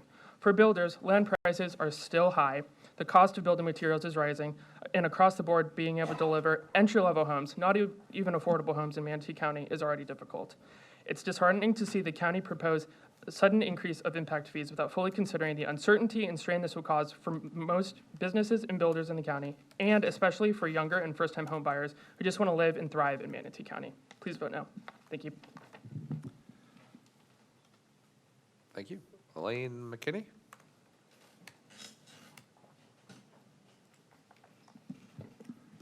Good morning, Mr. Chairman, and good morning, Commissioners. My name is Elaine McKinney. I live in Pinellas County, and I work in Manatee County as a sales manager with Neal Communities.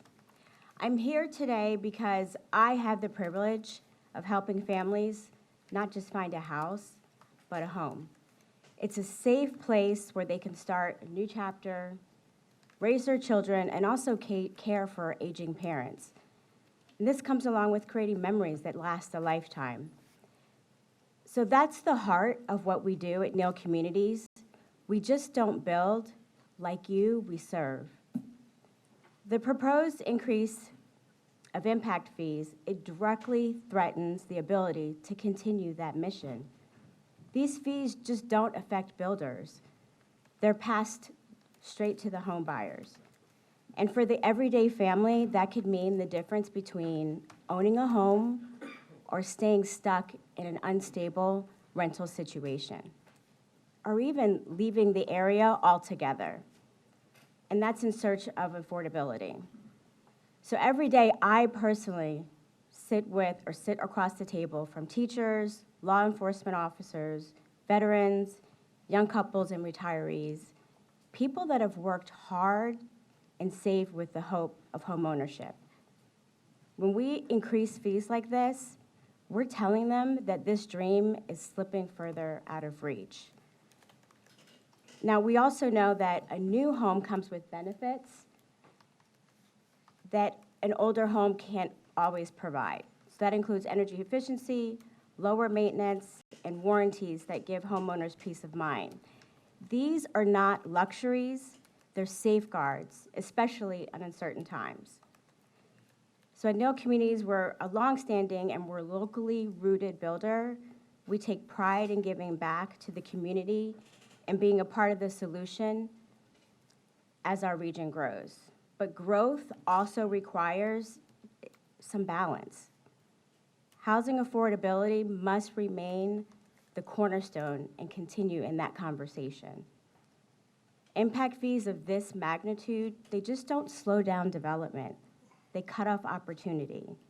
They limit our flexibility to the buyer's changing needs, and they ultimately hurt the very people in these communities that we serve. So we all want strong infrastructure, safe roads, and also good schools. But we also need homes that our workforce can afford. Now, this doesn't have to be an either-or conversation, but let's find a way that protects both progress and the people. So on behalf of the many families that I have helped and those still dreaming of their first home, I respectfully ask that you vote no to the proposed impact fees increase. Thank you. This concludes my statement. Thank you, Elaine. TJ Garman.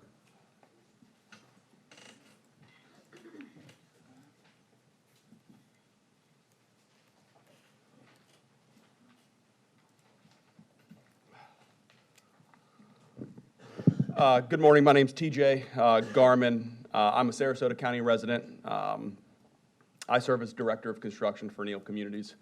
I'm here today because the proposed increase, not to really follow up on a lot of other people about affordability and things like that. The big thing that I would mention is that every time you do something like this, to this degree, 137%, it gets passed on to a future homeowner. If you increase fees and you increase costs on everything across the board, you limit the amount of people that will end up buying the home.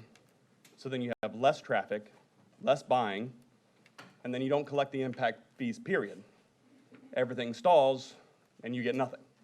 So I am a younger person. I did buy a home like Ivory in 2019. My home has doubled in value.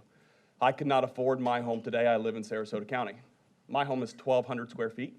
My home was built in 1964, I believe. I've had to do a new roof. I've had to do all of those new things. Those are things you don't have to do when you buy a new home. Like Elaine said, you get a warranty, you get all of these safeguards. And as a younger person coming in to buy a home, when you price all of us out, to everybody's point, we leave. When we leave, you don't have that workforce. When we leave, that opportunity to grow doesn't exist anymore. And then again, like I mentioned, you just don't collect those fees at all. So that infrastructure that you're hoping to fund, that you're hoping to build, that you're hoping to do all with, won't exist anyway because there won't be anybody moving in to collect these fees for. So you see those consequences now. I think in the study it said even in 2024 your permit has already, or the new permits have already decreased by 8%. So these increases that we've seen in inflation with the tariffs, with construction costs, with everything, it's already reducing the amount of people coming. If we continue to increase all of our fees and we increase everything, as they will continue to go up, it all disappears. So I, too, respectfully request that you vote no.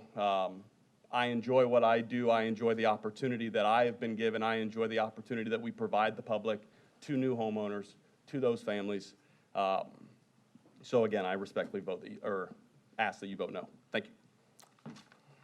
Thank you. Carlos Puente.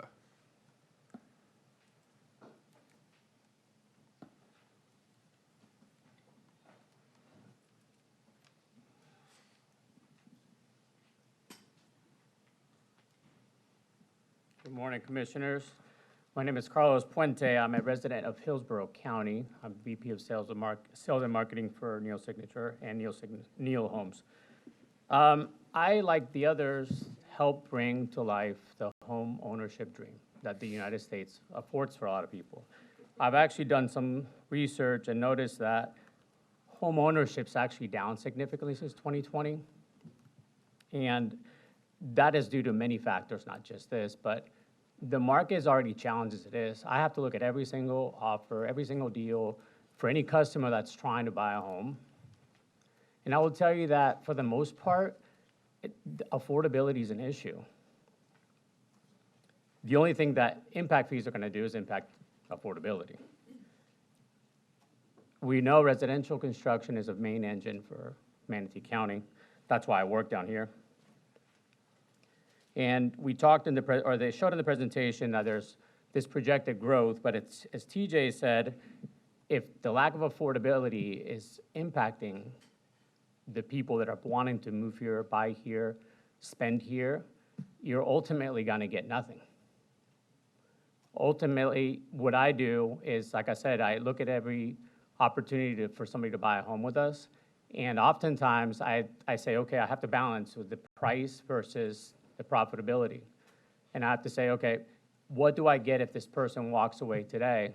And the answer is nothing. And TJ sort of illustrated that already. Commissioner Bearden, I liked your approach, is what you said, is be more fiscally responsible and looking at options, whether that's through bidding or expenditures. I think there's other ways to get the cost and the infrastructure that we need. And in Commissioner Cruz said that you get paid to do this work.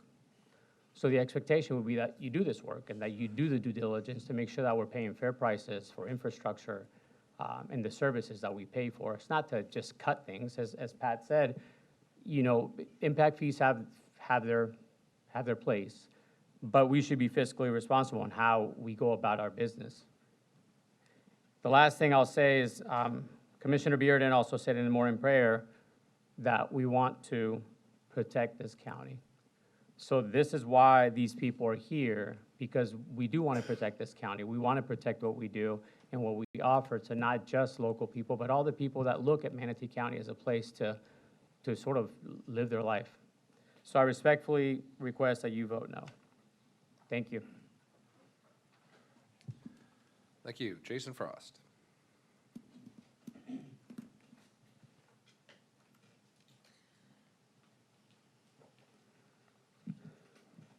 Good morning, Commissioners. My name is Jason Frost, and I have signed a speaker's card. I am a resident of Hillsborough County, but for the last 14 years, I've worked for Neil Communities in strategic and forward planning, land acquisition, and in financial underwriting for all of our brands, including Simply Dwell Homes here in Manatee County. At Simply Dwell, we've been able to produce quality, attainable housing for Manatee County's working families and many of our community's hometown heroes, our law enforcement, teachers, healthcare workers, firefighters, and first responders. At our community Broadleaf and Parish, we've been able to make the American dream of home ownership a reality for dozens of young families. To date, we've been able to do this despite of the market headwinds, high interest rates, tariff impacts, and labor disruptions.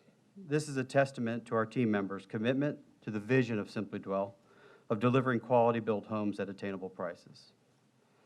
The success of Broadleaf has led us to secure more properties in Manatee County, to develop more communities to fill this important market need.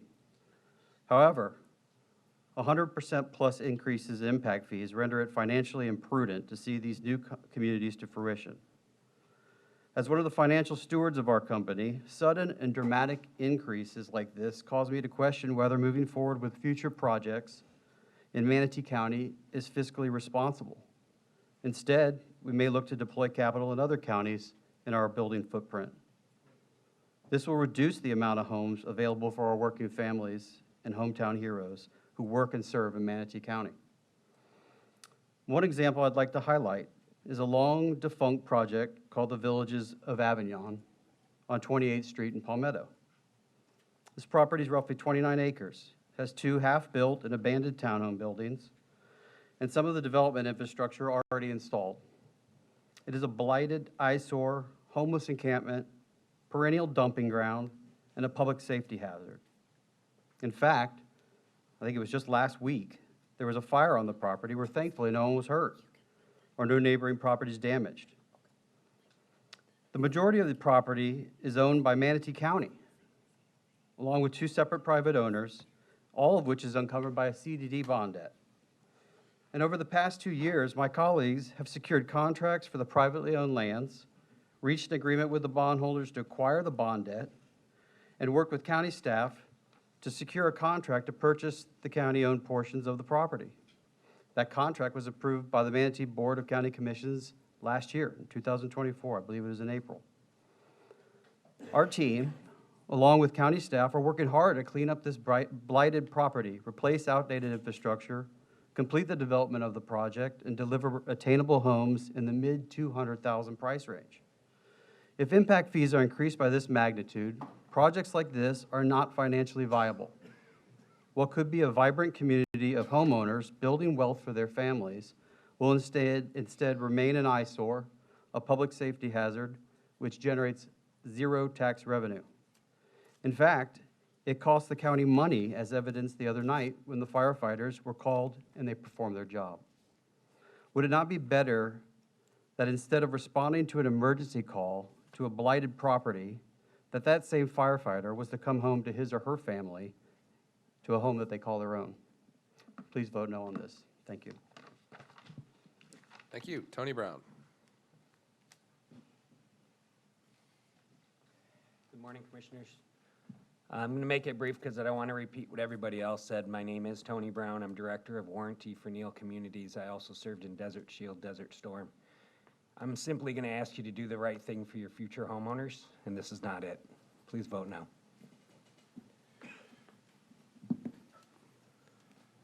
Heather Levesque.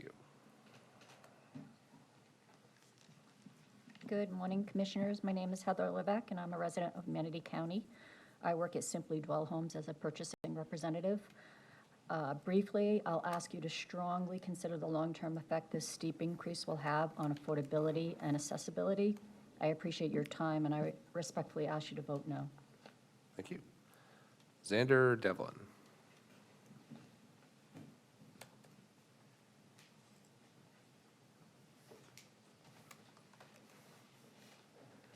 Good morning, Commissioners. My name is Xander Devlin. I'm a resident of Sarasota County, and I'm Vice President of Purchasing at Neal Communities. I'm here today to speak about the proposed impact fee increases in Manatee County. Fee increase that's going to have a pronounced and lasting effect on both future homeowners and future affordability and accessibility for this great community. While these fee hikes will affect developers, builders, and suppliers, ultimately the burden will fall on the shoulders of the end users, the individuals and families striving to build a home and a future here in Manatee County. These people are chasing the dream of homeownership, and that dream becomes harder and harder each time fees, rates, everything go up. Every day, we all work to build a quality home at an affordable price to allow these people, these families, these young professionals to build their dream of homeownership. All of these impact fee hikes, daycares, everything, that all ends on the shoulders of the end user. I respectfully urge you to please vote no on the impact fee increases. Thank you. Thank you. Jennifer Villarreal? Good morning, Commissioners. My name is Jennifer Villarreal, and I'm a Manatee County resident. Unlike most people in this room, I was born and raised here in Manatee County. You might have seen me here a couple times talking about stormwater. I live in Mr. Ron's district where I raised my family. Our home has flooded twice, but we're not going to talk about that today. Mike. Sorry? Man. Slacker. I know he let the water right in. I'm not going to talk. I would actually like to speak about how these impact fee increases proposed are disproportionately and detrimentally burdens working-class families up to 1,700 square feet. That's not a very large home. That's what I'd call a normal-sized home, wouldn't you? And every square foot larger than that, they're getting a savings, right? So we're sort of incentivizing building larger homes and de-incentivizing building normal, affordable-sized homes. I think you're going to hear about that several times over. I want to speak about daycares also, as far as this increase. Mr. Cruz, you said that we're going to create a daycare problem. We have a daycare problem. We have one right now. If you find out you're pregnant in Manatee County, you don't call your family.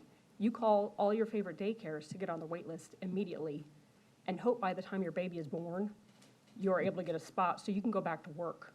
The cost of daycare was the single deciding factor in stopping expanding my family. It's obscene. It was more than my mortgage to pay for daycare. You can't single these out and expect that there to be growth in Manatee County of families. Please vote no on this.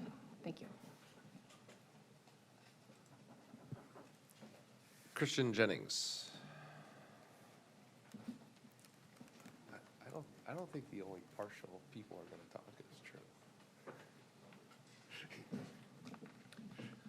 Good morning, Commissioners. My name is Christian Jennings. I live in Manatee County.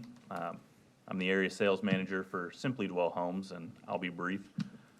I'm here today to talk to you about the impact the proposed increase would have on our specific home buyers.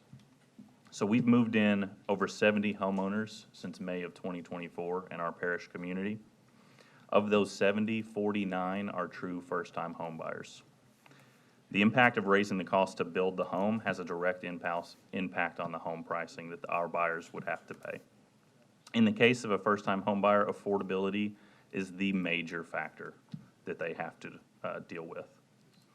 Adding an additional $15,000 to $20,000 to the cost of that home could be the difference between a family being able to financially purchase that home or being denied financing. We're looking to solve the affordability crisis. This increase is going to go directly against that mission. Please vote no. Eddie Gaudet? Gaudet. It was one of the two. I knew it was one of the two. I couldn't. Eddie Gaudet. I live in Hillsborough County, but work in Manatee County. Over 20 years working in Manatee County, I've met with fewer and fewer young people in their homes, but see more of them on the interstate driving into this county. I believe this tax increase primarily affects those young people considering Manatee County for their future, along with those hoping to grow here. I'm seeing this firsthand as my college senior considers opportunities at the county level in other states, much less Florida. So I respectfully ask you to vote no. Alex Chandler.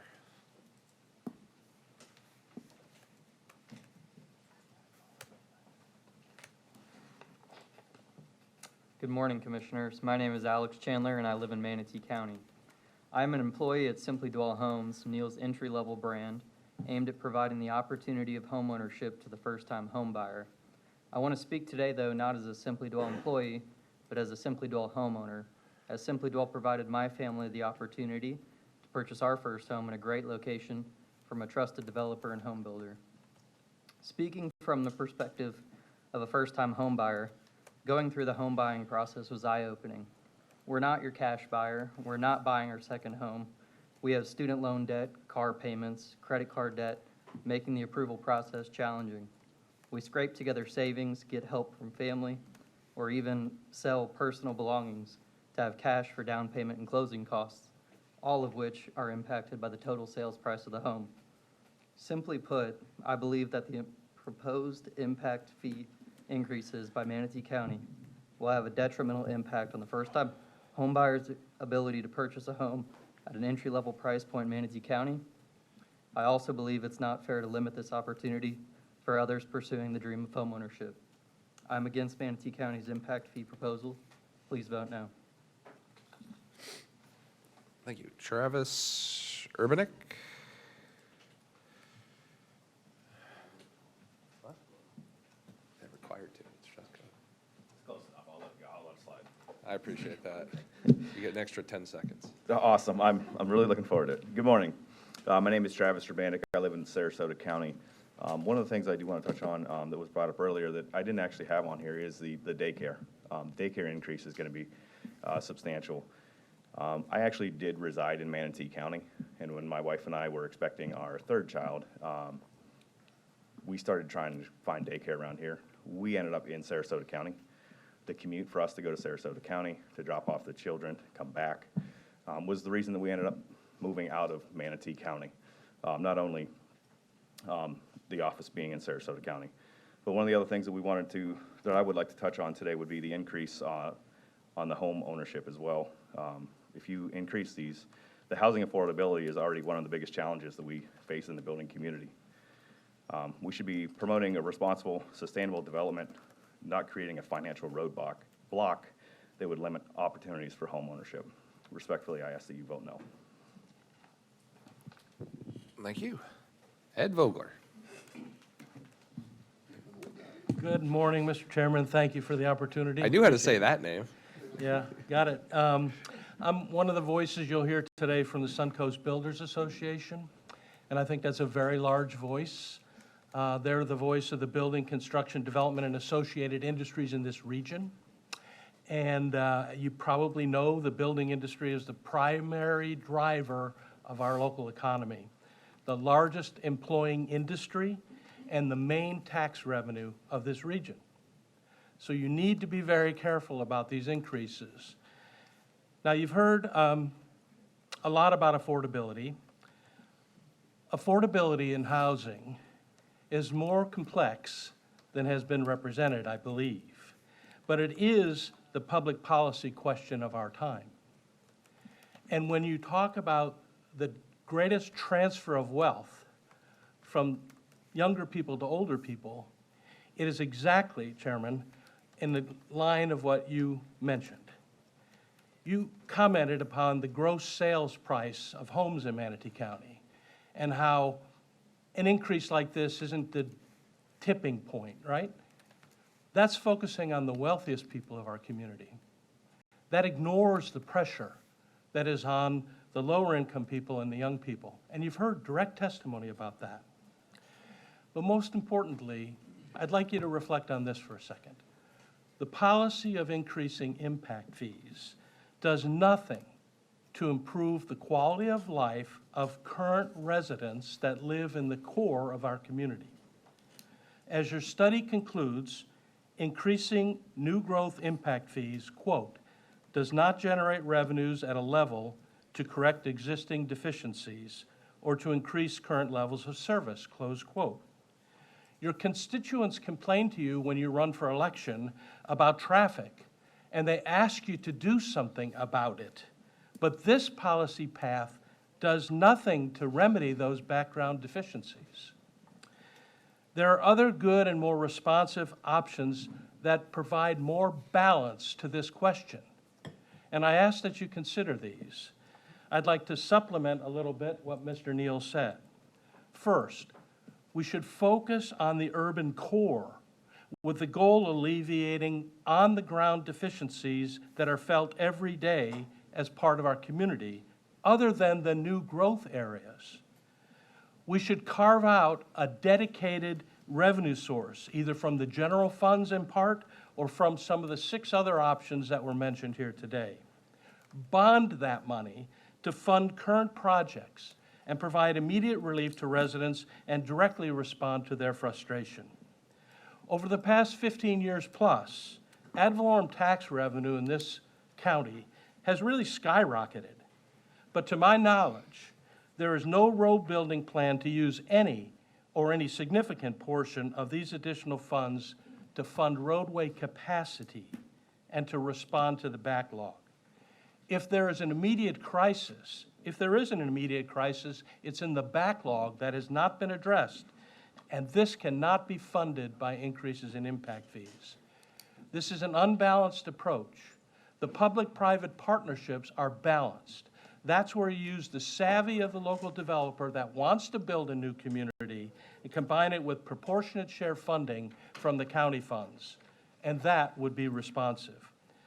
Now, we have a couple of process questions. We received the report sometime after May 8th, and while we've hired an expert to evaluate it, that report has not been finalized yet, although we hope to have it to share it with you at your next meeting.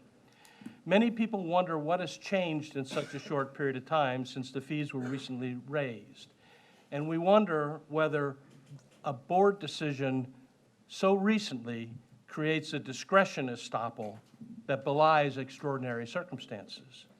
There are defects in your ordinance, and these will have to be considered by you. The report does not contain a summary clarification of the justifications between the 2023 data and the 2025 data. It is unlawful for you to fund backlog deficiencies with these funds. Also, we believe that the increase is not enforceable as of September 9, and you should look at that very carefully. Our reading of the statute suggests that it cannot be applicable until next year, and you'll need to make that interpretation as you proceed. We may also believe that some of these increases are preempted by other state laws, and while local government hates that, we do have to abide by the law. Thank you. Thank you. Good timing. Elizabeth Shore.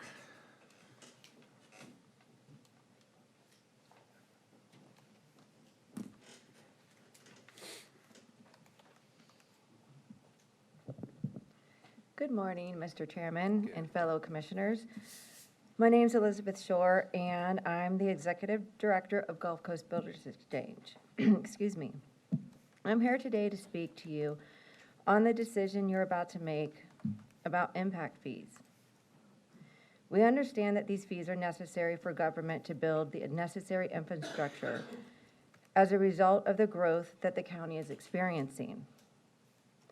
Actually, since Manatee County government has always done a great job of hiring local contractors, many GCBX members build those projects and employ many people in the community and their companies in doing so. Our concern with the decision before you today has to do with the timing and implementation and potential adverse impact on the local economy. We ask that you phase in the implementation of the fees, since to raise them in such a degree all at once could potentially stall projects that are getting ready to start and have an adverse impact on our economy locally, especially during these times of uncertainty with tariffs and in the financial markets. We don't want to add any more uncertainty to our local economy. Thank you for your consideration. Thank you. Christine McKelvey?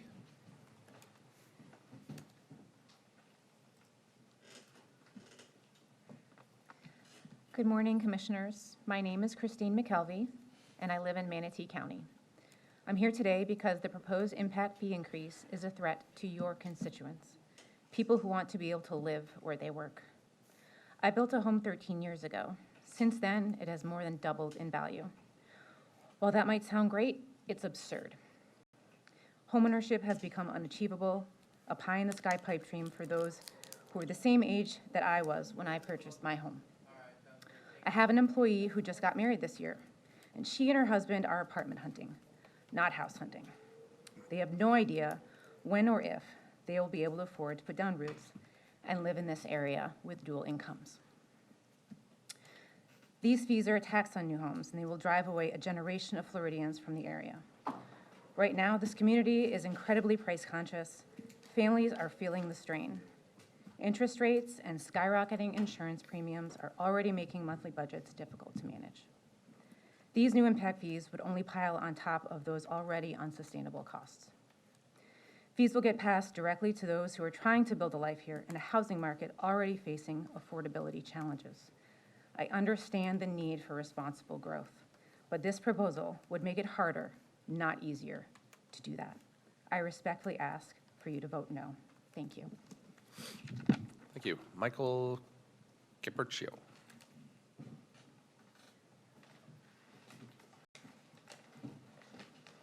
Good morning. My name is Michael Capercio. I live in Sarasota County. I'm the quality manager at Neal Communities.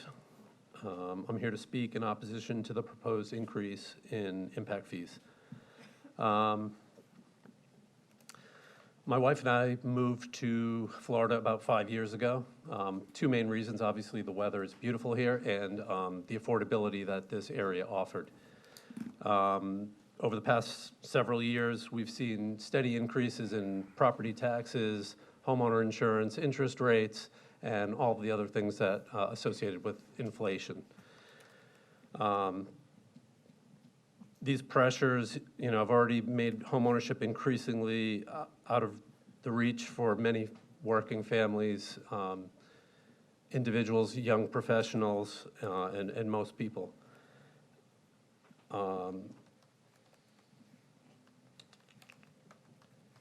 Trying to cut out some of my speech because many things have been mentioned already, so.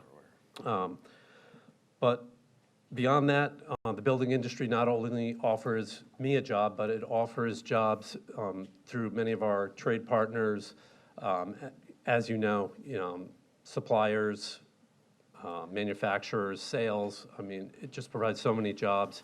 And if the housing market slows down any more than it already has, it's going to have a very negative impact. For those reasons, I urge you to vote no. Thank you.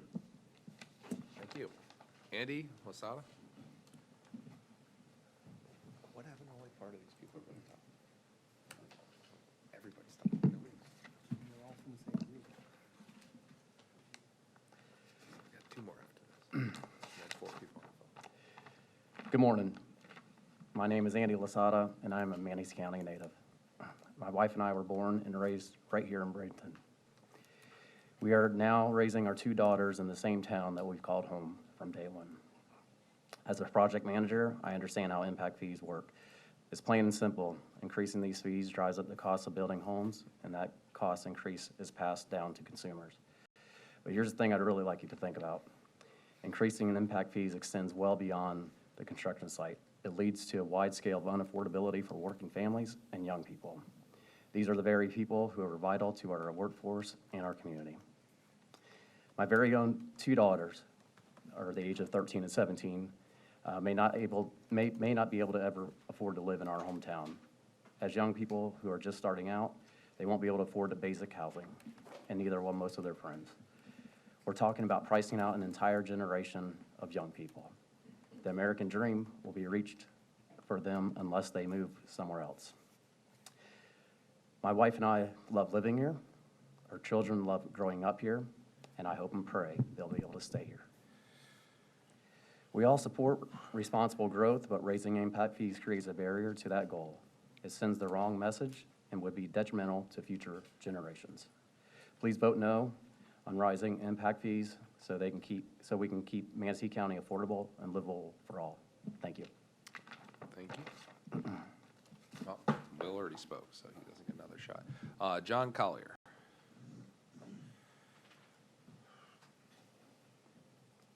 Nope. Okay. Mark Borgias? Mark. Yep. Let's go with Mark. It's like gorgeous, but with a B. I I know they would like that. Fair enough. Thank you, Commissioners. My name is Mark Borges. I live in Manatee County. I'm here today because I believe the proposed increase in impact fees is a short-sighted and risky path that threatens housing affordability and long-term economic health in Manatee County. This is not a decision to rush through.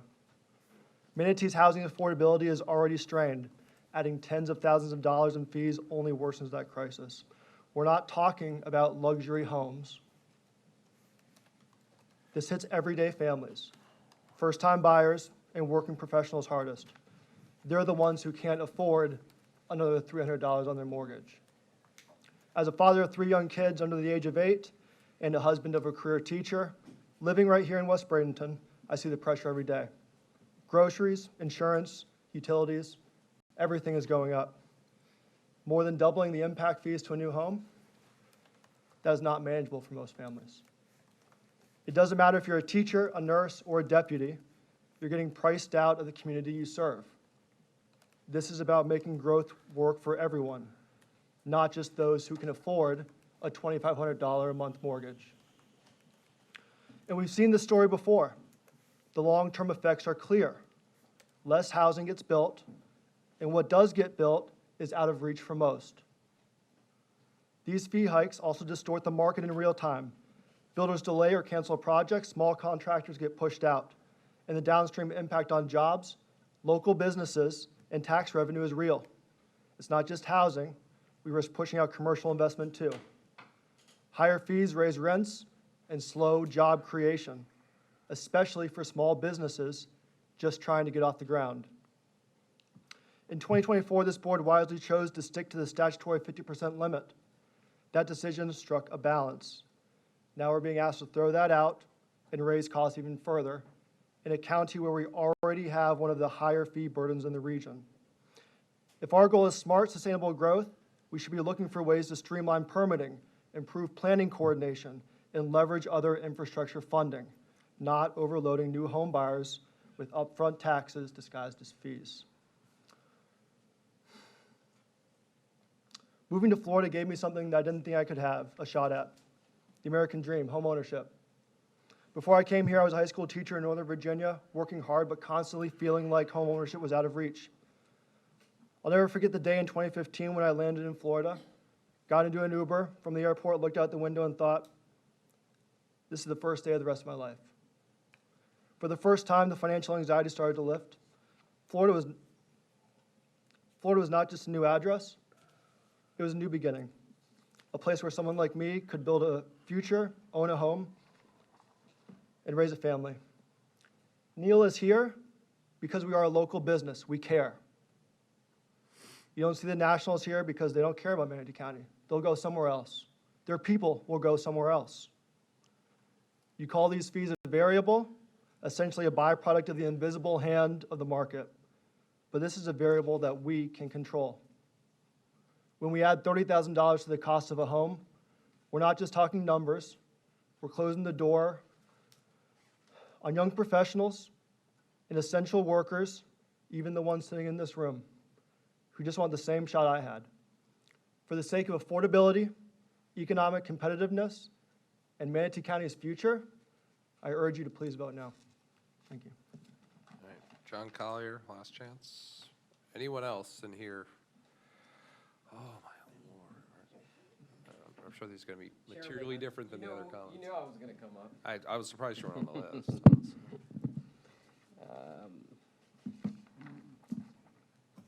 I've got two things I want to show. Good morning, Commissioners. My name is Jag Rupnarian. I live in Manatee County. I'm the Division President of Simply Jag. Dwell Homes. No, spin your thing there. Oh. So it's facing you. No, There facing you go.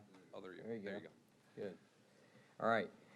Division President of Simply Dwell Homes. I'm here to talk about the proposed 109% to 169% increase in impact fees and how difficult that's going to make it for us to do what we do. Most of the commissioners have had a chance to come out and see what we can do and or have been very supportive, so I don't want to sound ungrateful as I stand here today to ask you for help again. 30% of our direct costs, I calculated yesterday for a 1,400 square foot house, which you see on that picture, is related to fees that you cannot touch when you walk in that home. It has nothing to do with the garage door, the front door, anything that you can tangibly see or touch in the house. That's 30% based on the new proposal. Commissioner Bearden had some great suggestions on how to do this, and it's something that we have to do every day. We have to address our costs.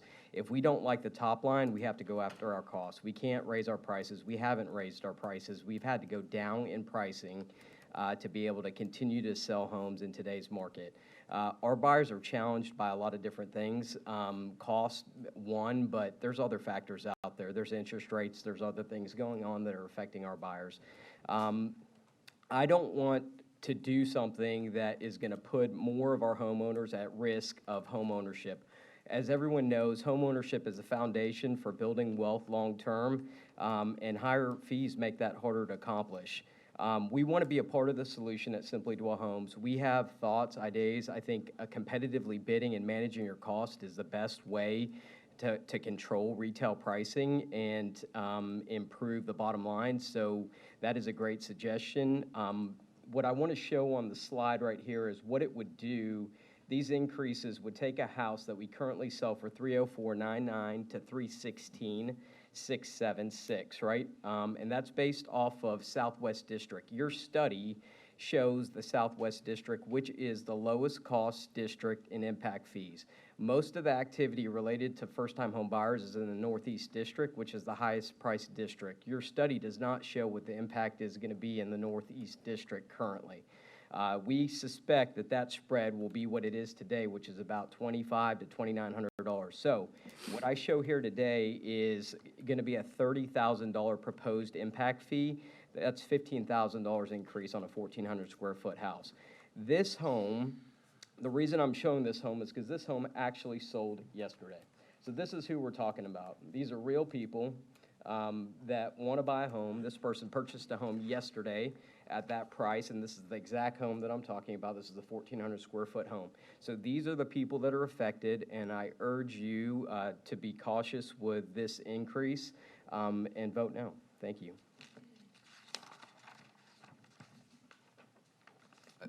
I no longer have a list for everyone, so it's just first come, first serve of people who haven't spoken. Good morning, Commissioners. Sharon Hillstrom, President and CEO of the Bradenton Area Economic Development Corporation. Look, we appreciate the county's imperative to pay for the infrastructure necessary to support a growing community such as ours. I am here to pose some questions for your consideration in deliberating on the role of impact fees and the timing and magnitude of changes suggested by the consultant's report. Would it be helpful to better understand the potential consequences of such substantial and immediate changes to the previously approved schedule of increase in the fees? We talk daily with businesses that are in the midst of facility location, construction, and expansion as they work to bring high-wage jobs to our community. What are the consequences of unplanned cost increases related to county impact fees? Will this sudden increase in fees in comparison to other nearby counties in particular substantially disrupt our ability to compete for the capital investment the county is seeking from additional new employers and the expansion of local established businesses? Will these fee increases, as suggested in the consultant's report, help or hinder our community's work to improve access to affordable housing for employed citizens and enhance access to childcare for working families? These are just a few questions we have heard from business owners and others in the community. As you deliberate, we encourage a balanced and thoughtful approach to crafting changes to the impact fee tool, in addition to the county's consideration of all potential funding sources for infrastructure. We suggest that an inclusive dialogue with affected businesses and other interested citizens could result in a balanced, common-sense approach that enhances Manatee County's reputation as a transparent and business-friendly community and government. At the Bradenton Area EDC, we are ready to assist in convening this conversation, along with other concerned parties, to forge solutions that benefit not just businesses, but the community as a whole. And I did want to make a point, Commissioner Ballard, I think you mentioned about impact fee reduction.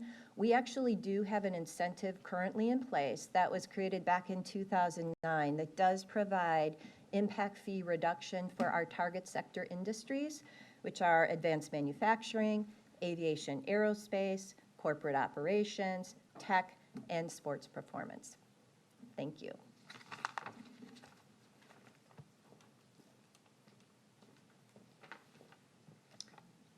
Good morning, Commissioners. My name is Debbie Urban, and I am a tax-paying citizen of Manatee County and the president of the Suncoast Builders Association. Commissioners, as a woman who works, builds, leads, and lives in this community, I'm speaking plainly. What you're proposing is outrageous. If you approve these dramatic increases, here's what will happen. Pushing home ownership out of reach for working families, shutting down opportunities for affordable housing, especially for single mothers and young families trying to get a start, blocking access to the American dream for people who work hard and play by the rules, stalling construction, destroying jobs, and closing the door on economic growth, guaranteeing we'll never see another daycare center or hospital built here anytime soon, and dragging this local economy into a preventable standstill. Let me be crystal clear. This isn't just bad policy, it's a threat to the stability of our families, our workers, and our future. Just like we saw in Hillsborough County 8 years ago. They went down this road and it didn't end well. Commissioners, I urge you, as a professional, a taxpayer, a mother, a businesswoman, and a citizen, to stand for what's right and reject the fee hike. Thank you.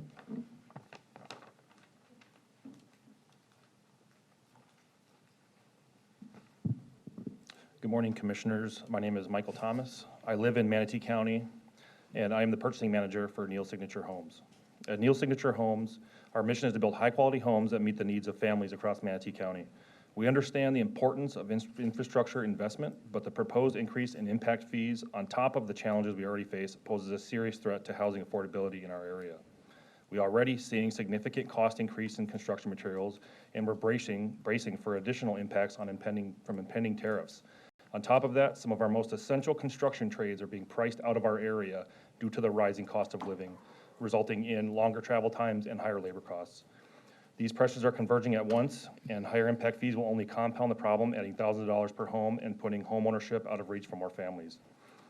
We respectfully ask that you consider a balanced approach, one that keeps growth sustainable without compromising access to quality housing for the people who live and work here. I urge you to please vote no. As another note, Commissioner Bearden, you brought up a great point.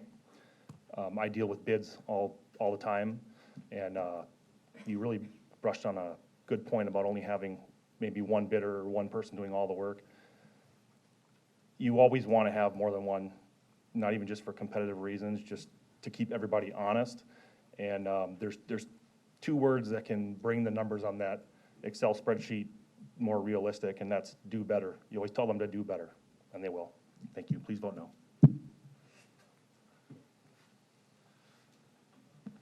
Good morning, Mr. Chair and Commissioners. Do we need to be sworn in or sworn at? Okay.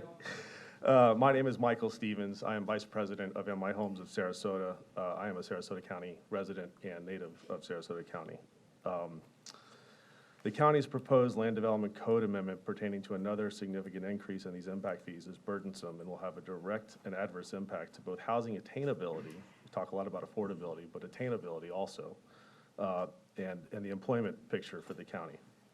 We understand the county has gone through significant growth spurts in the past several years, and we understand that the infrastructure, as we all speak to, needs to be planned and built to accommodate the growth. We're not so certain that 109 to 169% increase in the cost of home ownership is the best way to tackle the infrastructure needs. This proposed land development code amendment will make the dream of the home ownership, as everyone has spoken to, of this region and this community, more difficult than it already is. And worse, if this increase is passed, it could cost people across all facets of this economy their jobs. I'm not sure if any of the commissioners are familiar with what a shift share analysis is, but I would encourage you guys to Google that when you're done here today to understand.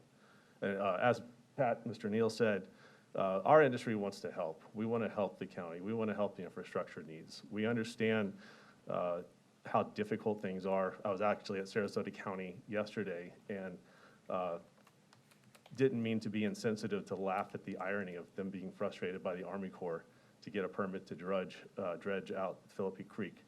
But we think our industry can offer help because we know how to build roads, we know how to build communities, obviously, and so we want to do that. But I do ask here that the commission please carefully reconsider this county-initiated code amendment. Thank you.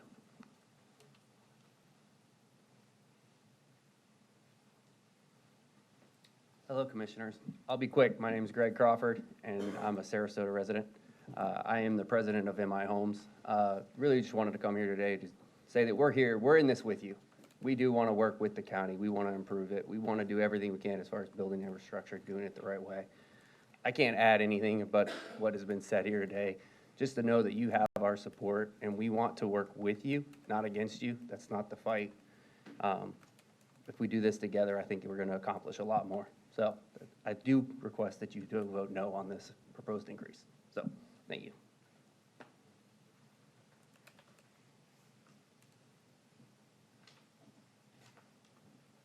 Good Morning, Commissioners. My name's John Mast. It wasn't on purpose. I did sign up online last night, so obviously someone deleted me, and that's okay. Thank you. I'm the CEO of the Suncoast Builders Association. I didn't say where my residence is Sarasota County. I've been a Sarasota County resident my entire life. So I'm something of an oddity in that regard. I have been a Manatee County tax payer as well in the early 2000s, building in some investment properties. But on behalf of the Board of Directors of the Suncoast Builders Association, I'm here to speak to you today. We're an association comprised of 560 businesses with over 6,500 employees that comprises 16,250 family members. Our membership, which is roughly 11% of the local construction market, only 11%, do the math. We're comprised of developers, yes, builders and remodelers, plumbers, electricians, mechanical contractors, and every other trade you can think of required to build a home. Takes nearly 51 trades, suppliers, and other professionals in banking, title insurance, and law to build a home. My membership is made up of hardworking, honorable men and women, husbands and fathers, wives and mothers. Make no mistake, these increases will affect their very livelihoods for years to come. But let's call this what it is, Commissioners. This is outrageous, nearly doubling of impact fees. If this proposal, under the use of extenuating circumstances, is approved, the consequences won't just be harmful, they'll be devastating. I could talk about home ownership will become more unattainable, or that affordable projects would be dead on arrival, or that the American dream would slip further away from many people, as you heard today. Construction, which is the main economic engine of this county, would suffer, grind to a halt. I could talk more about jobs and how they'll vanish, child care centers that will never be built, hospitals and critical infrastructure, projects that would be stalled indefinitely. I could do that. But mostly your local economy will suffer, and it won't bounce back easily. This isn't just bad policy, it's a direct assault on your community's future. New homes and commercial properties are an annuity to this community. Have you ever thought of that? They'll continue to pay property taxes as dividends to this county well into the future. So let's talk about last year's building permits for single-family homes. There were 5,500 single-family permits pulled in Manatee County.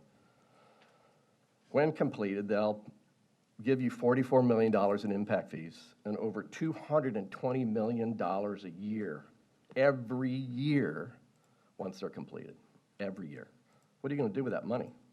What are you doing with the money that you're collecting now? Sounds like you have several pots that you can pull from to help build infrastructure. This commission must rise above political gamemanship and personal vendettas. I've stayed away from many of you since the election in November because of the angry rhetoric against the development community. Let's try and fix that, can we? This is your moment to stand for common sense. We ask you to reject this egregious increase. Find a better way, as been proffered this morning, that's a sustainable path forward. We ask that you reject this proposal. Thank you very much. I hate asking this. Is there anybody else in the room? All right, I've got 5 people on the phone, just so everyone know, we're just finishing this impact fee thing. We're not taking a break, because we're just gonna end up pushing right to lunch, so. No, I'm going to. I just wanted to let people know we're not taking any kind of break. What am I supposed to do? I mean, we're not voting, just so people know, people keep saying vote no, and I understand that it's here, but we're not voting on anything tonight. This is the first hearing, so this is just to listen and then opine on things, and then we all go away and come back June 5th. Anyway, I'm going to go to the, more people on the phone now. Okay, going to be on the phone, caller 445.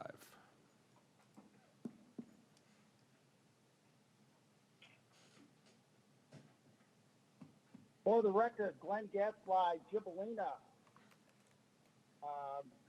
You hear me? Yes, yes, yes, we can hear you.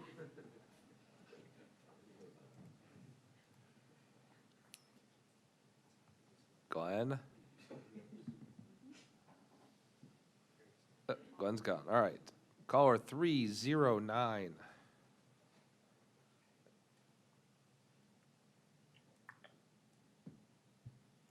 Good morning, Commissioners. Dalton Nelson, Manatee County.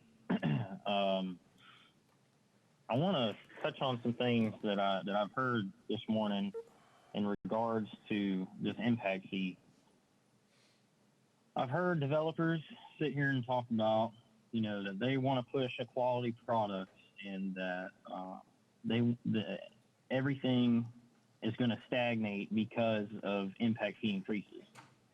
Well, the fact is that there's a lot of inventory that's sitting on the market right now. The market is already starting to stagnate because we are over selling at providing a lot of these so-called quality homes. And I want to caution everybody that uses the word quality. What kind of quality are you giving? Because 20 minutes on Google can bring up a half a dozen developers that do not offer a quality product, two of which I've heard speak in that room this morning. And the infrastructure has to catch up to the backlog so that it can be addressed. And I mean that we have to raise the impact fee now in order to slow things down enough so that we can address a lot of these backlog issues. The fact of the matter is if we would have raised impact fees like we should have been before, the rates would be much higher now as it were at the correct rate. We have not been collecting the impact fee properly for a long time. People making $100,000 a year a lot of times can't afford affordable houses right now. And the fact that these developers come up before the board and say that affordable housing punchline just to try and get their point across is called total and complete garbage. You say that you can't fix the problems of a region. Well, the time to stop building and slow it down to address the problems that have been going on for 20 years plus is now. The developers build higher and higher around surrounding properties, and we all, the surrounding homeowners, take the hit when we flood. It's always the surrounding homeowner that gets dogged and takes the hit every single time when these developments go in these areas. All the off-site impacts that they don't want to pay for, all the other things that they say never happened and was an existing condition is all our cost to bear. It is time that the infrastructure in this county gets fixed and that the developers take their fair share of this pot. I will agree there are other areas that we are paying a lot of money to that needs to be absorbed into the cost as well. That money needs to go to the places that it needs to go to because there's a lot of stuff that's not getting done in this county. But when I hear these developers say that this is not the right solution, I respectfully disagree because I see a lot of what the developers have done, and I have seen it from their side of the fence building these communities, and they do their fair share to get out of what they're trying to do.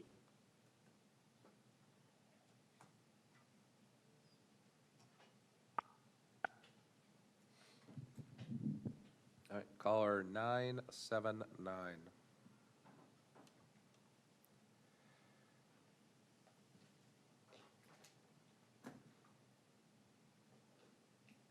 Hello, my name is Heidi Menekheim. I live in Manatee County. I live in Mayaca City, as a matter of fact.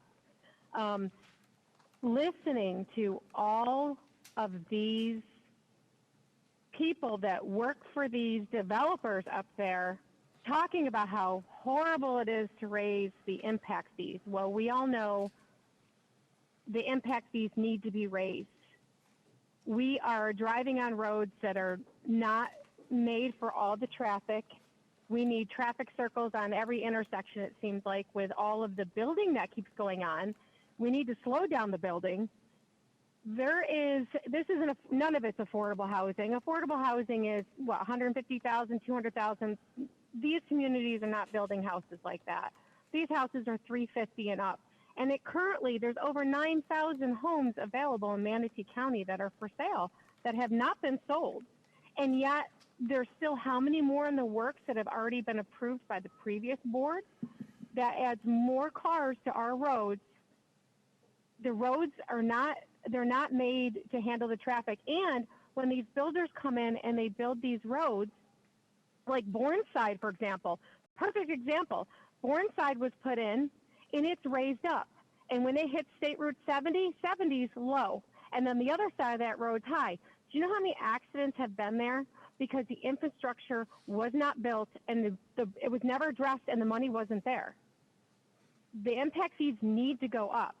Everybody that spoke for these developers are getting paid. Of course they're going to come out. They're going to come out of the woodwork. They don't want their paycheck cut. How about if the developers that are so concerned about affordable housing and daycare for our children, why don't they take a cut? Let them take a pay cut. Let them hit their pocketbook. If they're so concerned about affordable housing, none of it's affordable. None of it's affordable. It won't be affordable until the market takes a major adjustment. It's not going to be affordable. And then everybody dealing with the flooding, all of us residents that already live there, and I know this isn't part of the flooding, maybe it is part of, as addressing this, everybody gets flooded out when these developments come in and they build them up. They shouldn't be able to build up. You're not allowed to build up your land, but they can build up their land. It's not right. They need to be paying. I urge you as a Manatee County resident, as a mother, I have kids in the schools also, as a mother, as a business owner, as a taxpayer, think about this and make sure that you, the county commissioners, raise the impact fees. This is not right because our children, when our kids grow up, they're not going to be able to stay here. There's going to be no money to fix these roads. You commissioners talking about this were correct. There's no money to fix these roads. So these people up there whining and complaining about how, oh, we can't make it affordable, blah, blah, blah. Well, guess what? Their kids aren't going to be able to stay here because there's going to be no money to fix the roads, and then our taxes are going to be higher. It's going to be higher taxes for us, the taxpayer, which is not fair. These developers have been getting a free ride for a long time. It needs to stop. It needs to stop here, and it needs to stop with this commission. I have full faith in this commission that you guys will do the right thing and make these developers that have fat friggin' wallets and have buku money, which the rest of us are struggling paycheck to paycheck, and they're whining about it. They got money. Make them pay. Thank you. Take care, everybody. Caller 400.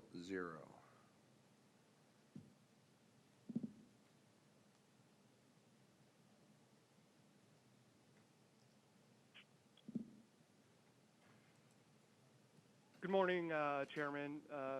Morning, Commissioners. Max Brando with the Realtor Association of Sarasota and Manatee.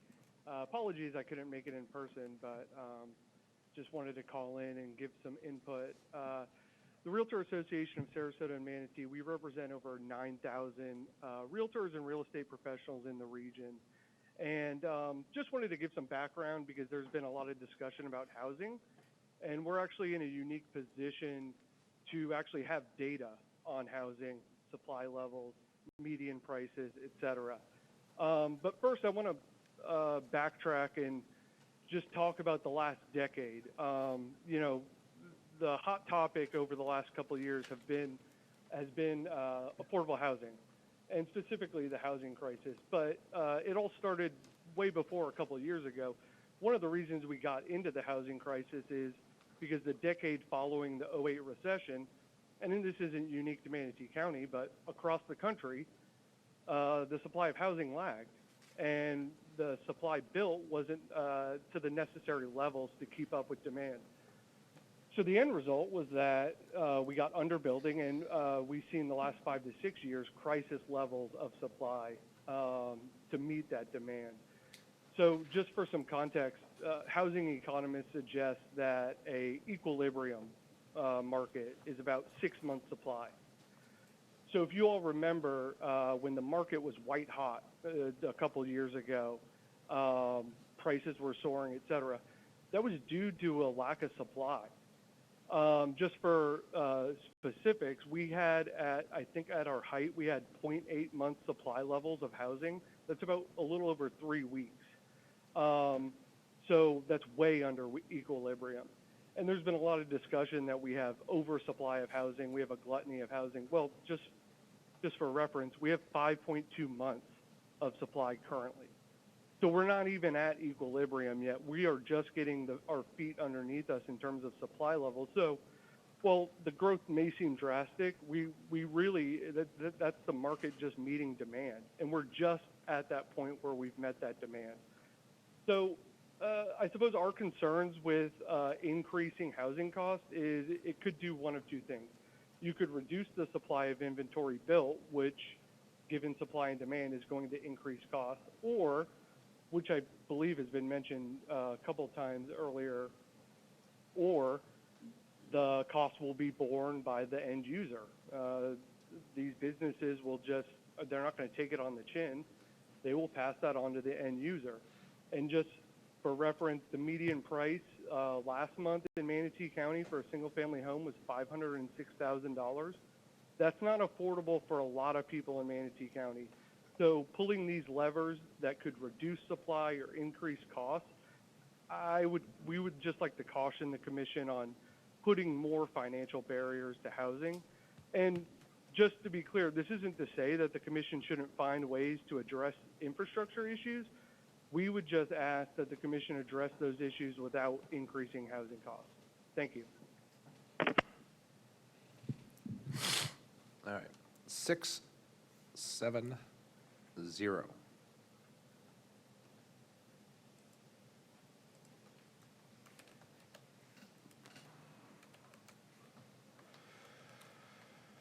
Yes, sir. Can you hear me? We can. Yeah, my name is Matt Woods. I'm a Manatee County resident, and you know, I'm a true capitalist at heart, with a but. And the but is, at times, people's desire for money overrules common sense and practical thought. I've heard a lot of things mentioned here from a lot of builder employees or people that, you know, are generally compensated by that industry. Heard very little talk about interest rates.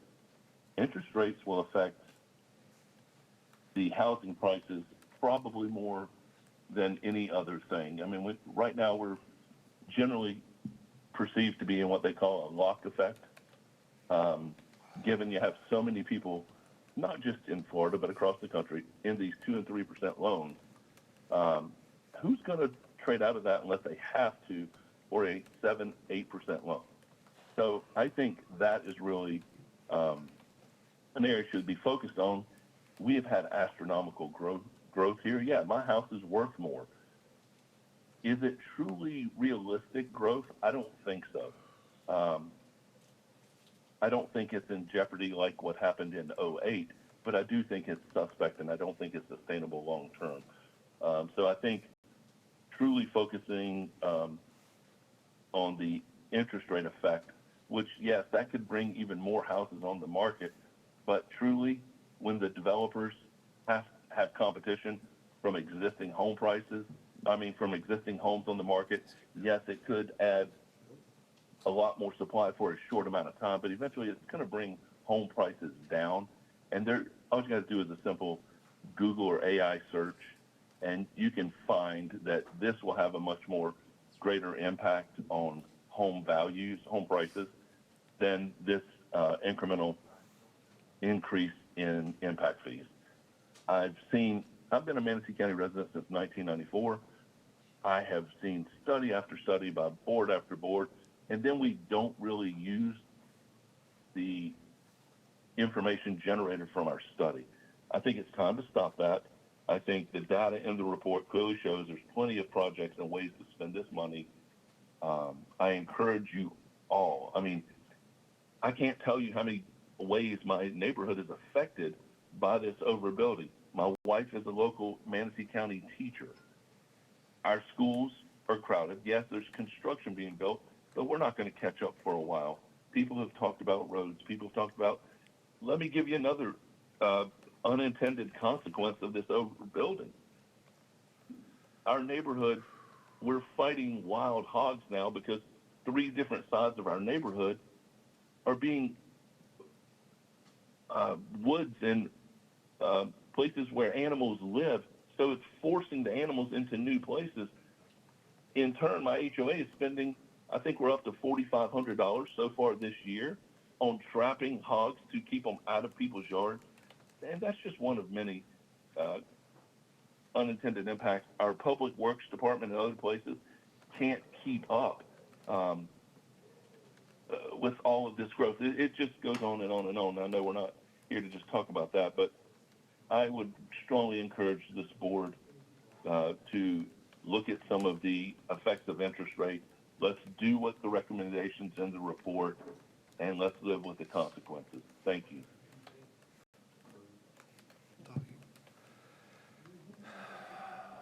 One, 8, 9.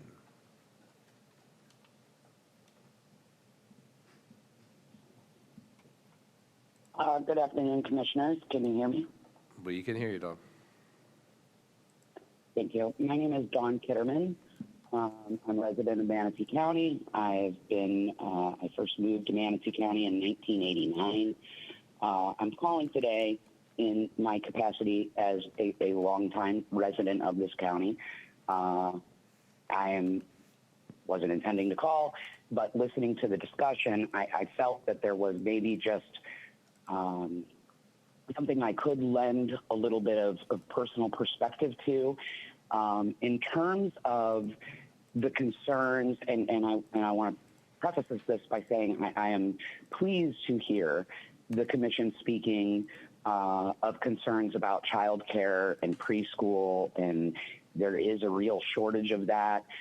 It is something that moves a community forward economically in all aspects. That it's very important, and it should be considered.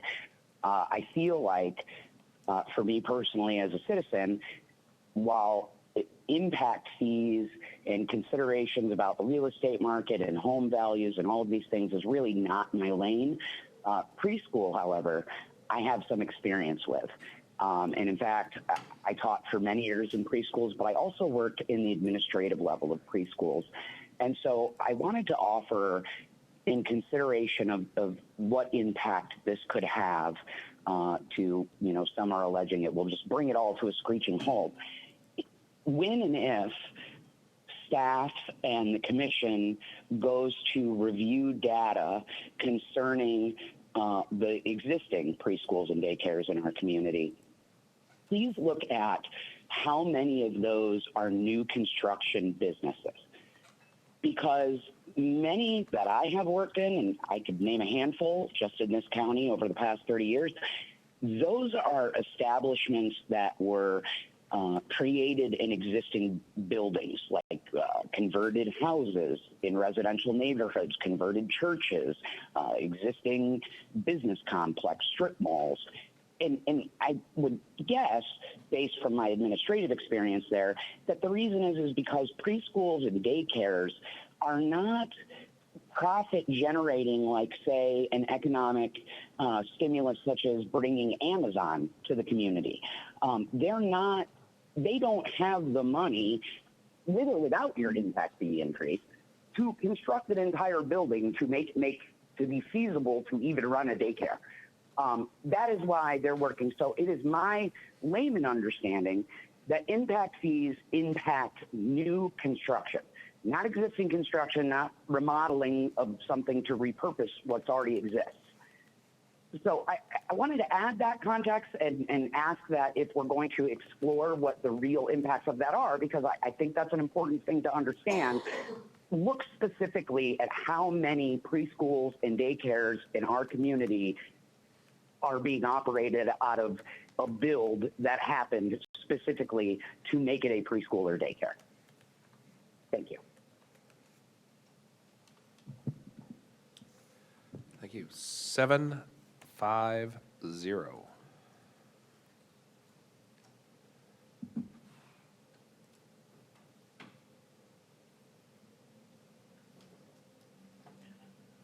Good morning, Mark Mandaree, Manatee County. Folks out in my area of East County here support the board moving forward with the impact fee increase. We don't see it so much as an increase as a rebalancing of what should have been there all along over these many years.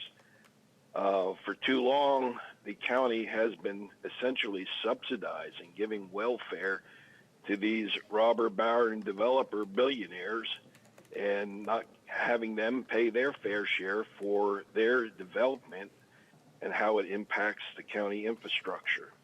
So I think it's long overdue.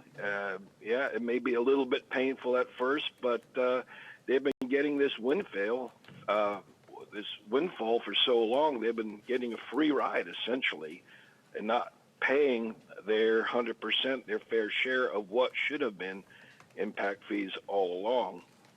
Now, you know, it's nice that we went through a 30-minute infomercial from the Pat Neal Communities folks.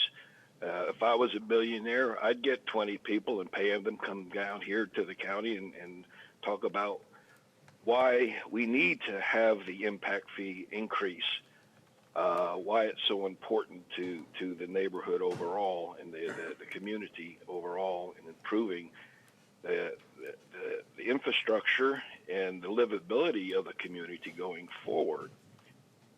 Some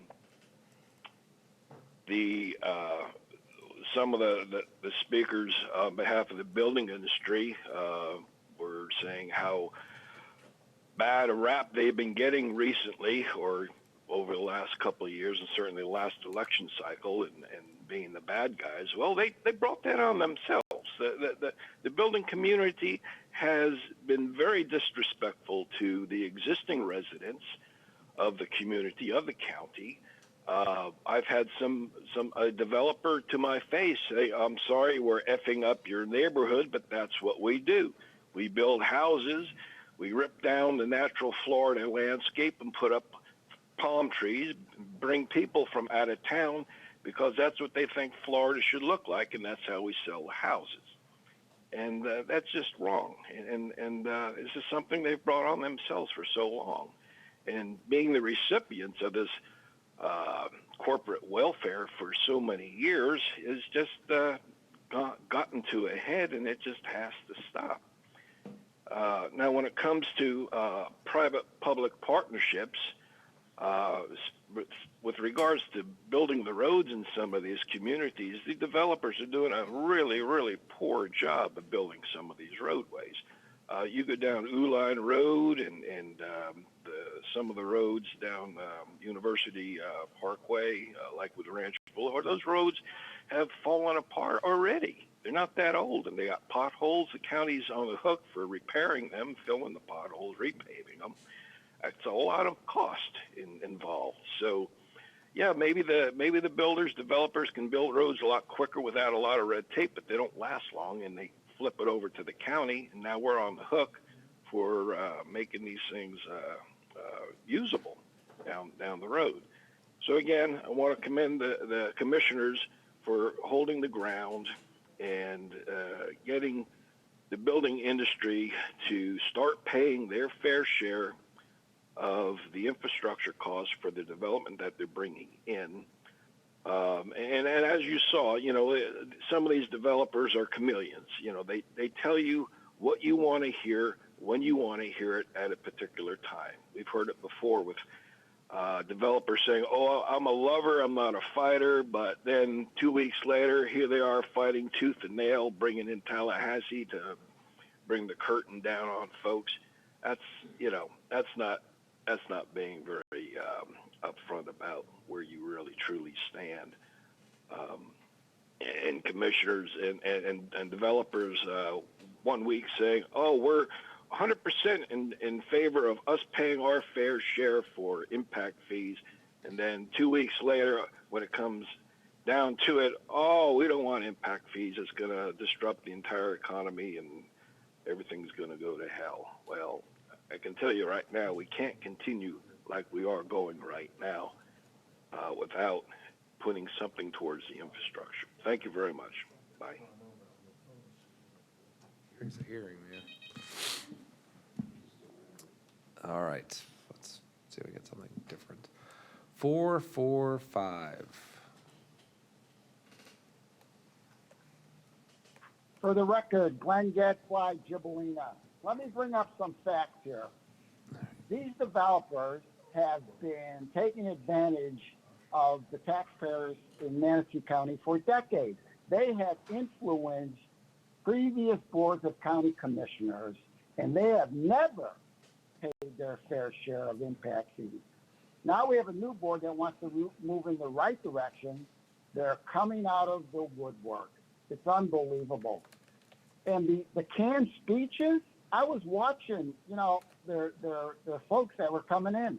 They never spoke from the heart. They were reading a canned script. And the ones from Sarasota, you know, they shouldn't even be at the podium. They got enough problems in Sarasota. Let them go issue their concerns there. It's unbelievable. The developers have never built 1 square foot of workforce or attainable housing, ever. Not one of their projects that I've been following for at least 10 years have they ever stepped up to the plate when asked, how many workforce housing are you doing? Oh, it's not our model. They've been laughing all the way to the bank for decades on shortchanging their impact fees because they had bought off previous commissioners. And that's a fact. Well, the tide has changed. I'm all for this impact fee.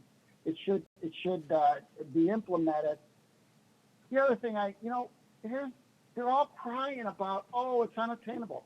Here's what you need to ask the developers. Hey, Mr. Developer, on all your first-time home buyers, how many have taken advantage of the county program that does down payment first-time buyers assistance? Do you know they're probably qualified $40,000, $50,000, $60,000, far outstripping the cost of the increased impact fees? Ask them how many of their first-time buyers have come to the plate and gone through that program and got their assistance. You might want to also ask them how many LURAs, land use restricted agreements, have they engaged with to increase their density to provide for workforce and attainable hours? Zip, nada, zero. So, you know, these carpetbaggers, they come out of the woodwork when it's affecting their bottom line, when they've been laughing all the way to the bank for decades, and now you're throwing a little ripple in there that, oh my God, we'll actually have to pay what we have to. You know what? Increase the fees, you know, send a message. They have been shortchanging us for a long, long time.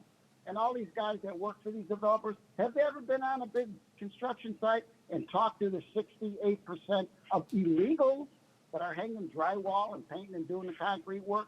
Bet they haven't done that either. And what would they do if there was a moratorium? All these people, what would happen? We would survive. What about communities that don't issue one building permit?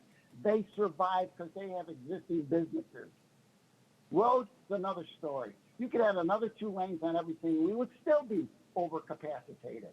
But they don't care about that. Anyways, for the record, Glenn Gadfly, Gibellina, please do not drink the developers' Kool-Aid anymore. For the record. All right. 441.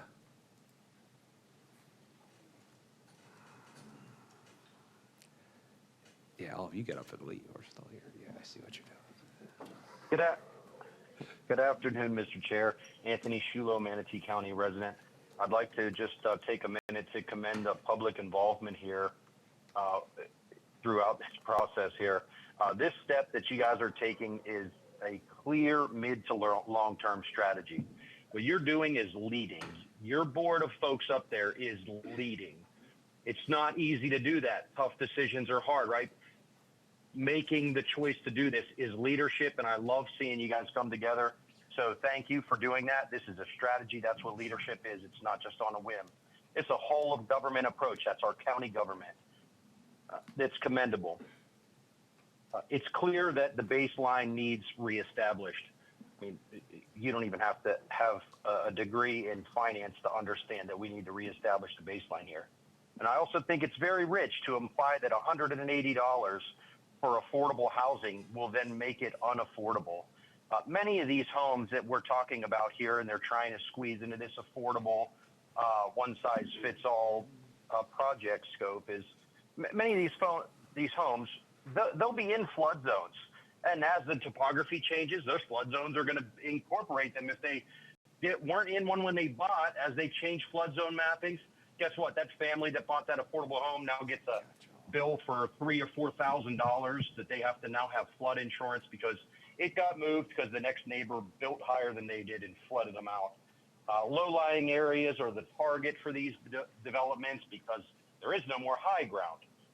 Flood policies plus homeowner policies plus CDD plus HOA, that effectively adds 2/3 of home costs from just the lender cost alone. So let's be careful here saying this is an affordable house when you basically put somebody in a house that they have to default on or that comes back on the county once those CDDs and HOAs dissolve or can't afford to fix what they're supposed to fix. Again, stating the chair's comments, raise wages if you really want to make a big difference, right? Fight for raising wages, not dropping values. I mean, think about this. You know what? Somebody commented earlier about how they couldn't afford it. Ask your employer. He's right there. Ask him for a raise, especially those employers that are in that room that know what the home should be. You know, ask them to raise your wage. They know what value you are. They know what it costs to live here. I mean, just think about it here. I mean, please, just consider fighting other things besides reasonable leadership decisions. It's just crazy. I ask you all again to remain on track. If you don't increase fees, you'll alternately need to reject every single change to land use or rezone. I mean, that option would be terrible for a builder if there's basically a moratorium like Commissioner McCann had stated. So you don't raise fees and start to close that gap, then you're just going to moratorium and say, well, we can't build anything because there's no money. So thank you so much for your time. Appreciate your leadership. Keep up the good work.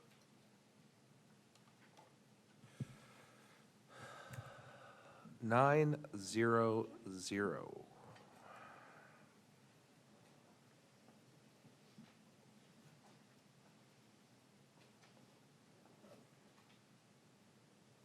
Hello? Can you hear me? Yes.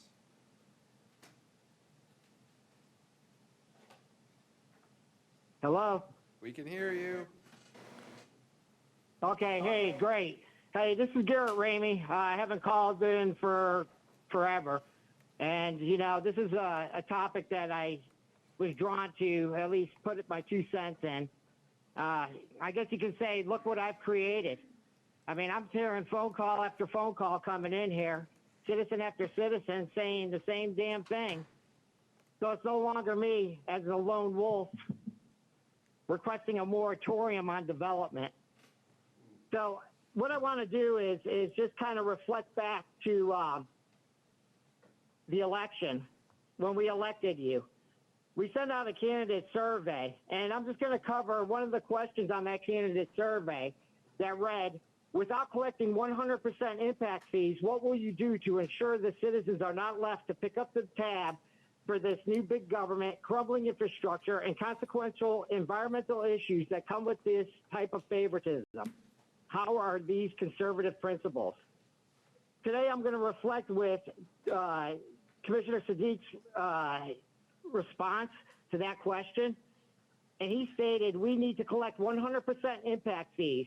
Anything less, and the people of Manatee County are funding socialist developers who are pushing the cost of infrastructure to the taxpayers. Commissioners like KVO are failing to collect 100% because they are bought and paid for. His campaign contributions and votes in favor of his donors' projects prove it. Our government is not conservative when it picks winners and losers. It is unfair to small business owners that their permits take longer than those of the donor class. So right there, in that response, that should be the direction of this board. You need to show who's in command, who's in charge. We're seeing all of this stuff coming down from Tallahassee because of what we did in our local elections during the primaries. Y'all should be proud of being elected to those seats. And we want that representation, which was to throttle down this development that's out of control, because this county has experienced growing pains unlike any other county. What they did on Lorraine Road is ridiculous. We have roundabouts on our evacuation route. None of it makes any sense because it's been a free-for-all.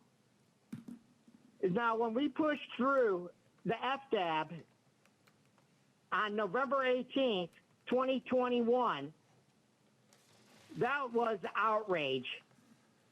And then from there on, it just rubber stamped more projects, and there's no way that these environmental and traffic studies can be accurate because none of those developments that were approved were included in those studies. So now we have, what, 7,500 communities out there? And all that traffic is flowing out onto these roads as me, the last resident in Manatee County, is trying to get to our medical amenities that are clogged, that are requiring 7 months to see a specialist doctor. They're all located downtown. That's unfair. That's unrealistic. And what we've done is we've just let them do whatever they want. And it's been facilitated by our government, by those that have been elected. And these candidate surveys, you stated where you were at. Any candidate or any commissioner that's sitting there now that was a candidate that stated that they were concerned about traffic, how can you be concerned about traffic if you keep on bringing more traffic here with approvals of more residential development? We must have focus on the infrastructure. I can't emphasize this enough. Everybody's watching.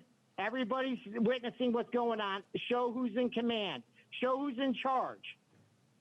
Follow that response that Tal gave us. We have responses from almost every one of you.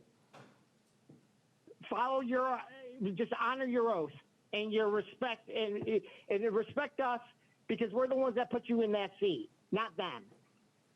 Thank you. And last caller, 923.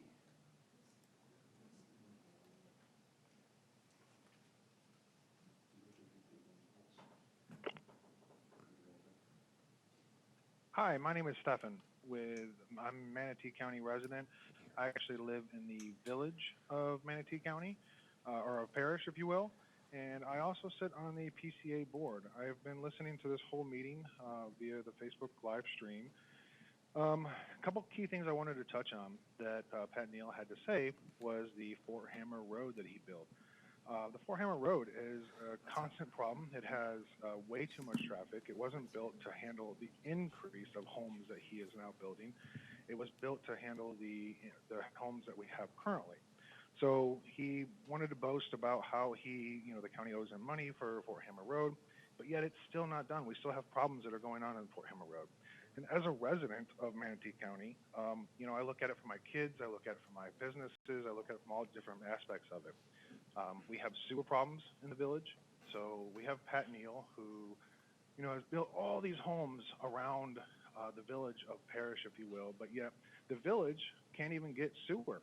So when he is campaigning for not having this extra tax, if you will, I would just urge him, if it's $100, it's $1,000, why not just take that out of your margins? I think his margins are over 20% each home, so maybe make 19% instead of 20%, and that helps the residents out. Also, traffic problems. All of this is due to the building that has been going on in the community.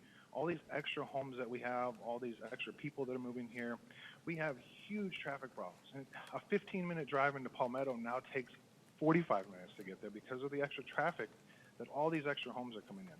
So this money that we're trying to get for these homes and impact fees is going to help that out. So I would encourage the commission here to say yes to this bill. We have schools that have portables because so many homes are being built that the schools can't keep up. We need 5, maybe 10 more years to get 2 additional schools to bring in, and we can't do that. Pat Neal is pumping out homes, home after home, and we can't keep up. The school can't keep up. The infrastructure can't keep up. You know, my daughter has to go to school here in the future in a portable. Give me a break. That's not what we're paying all these tax monies for. That's not why we moved to this community. We moved to this community for the serenity, for the peacefulness, and Pat Neal is building home after home after home, 3 to 4 homes per acre. It's ridiculous. We need extra control on this. So as a resident, as a PCA board member, as a proud father of children in the local area, please say yes. Slow down this building. Let the community catch up. Let the infrastructure catch up. Let the roads catch up. Let the schools catch up. So that way we can all grow together as one. That's all I have. All right, thank you. And seeing nobody else on the phone, I am going to close public comment and go, again, there's no vote here. This is just the first one. This is kind of steer more towards the second one. There's people on the board, people could speak as they want to speak, and then we're just kind of going about the rest of our day. There's no like end to this today. So Commissioner McCann. Mr. Chairman, I want to thank you for letting everybody speak, especially since, you know, there was one company here that was represented by more people. Normally, they only allow for one person to speak for 10 minutes, but you are all allowed to speak today because the chairman lets you do that, which is fine. There's a court reporter here today.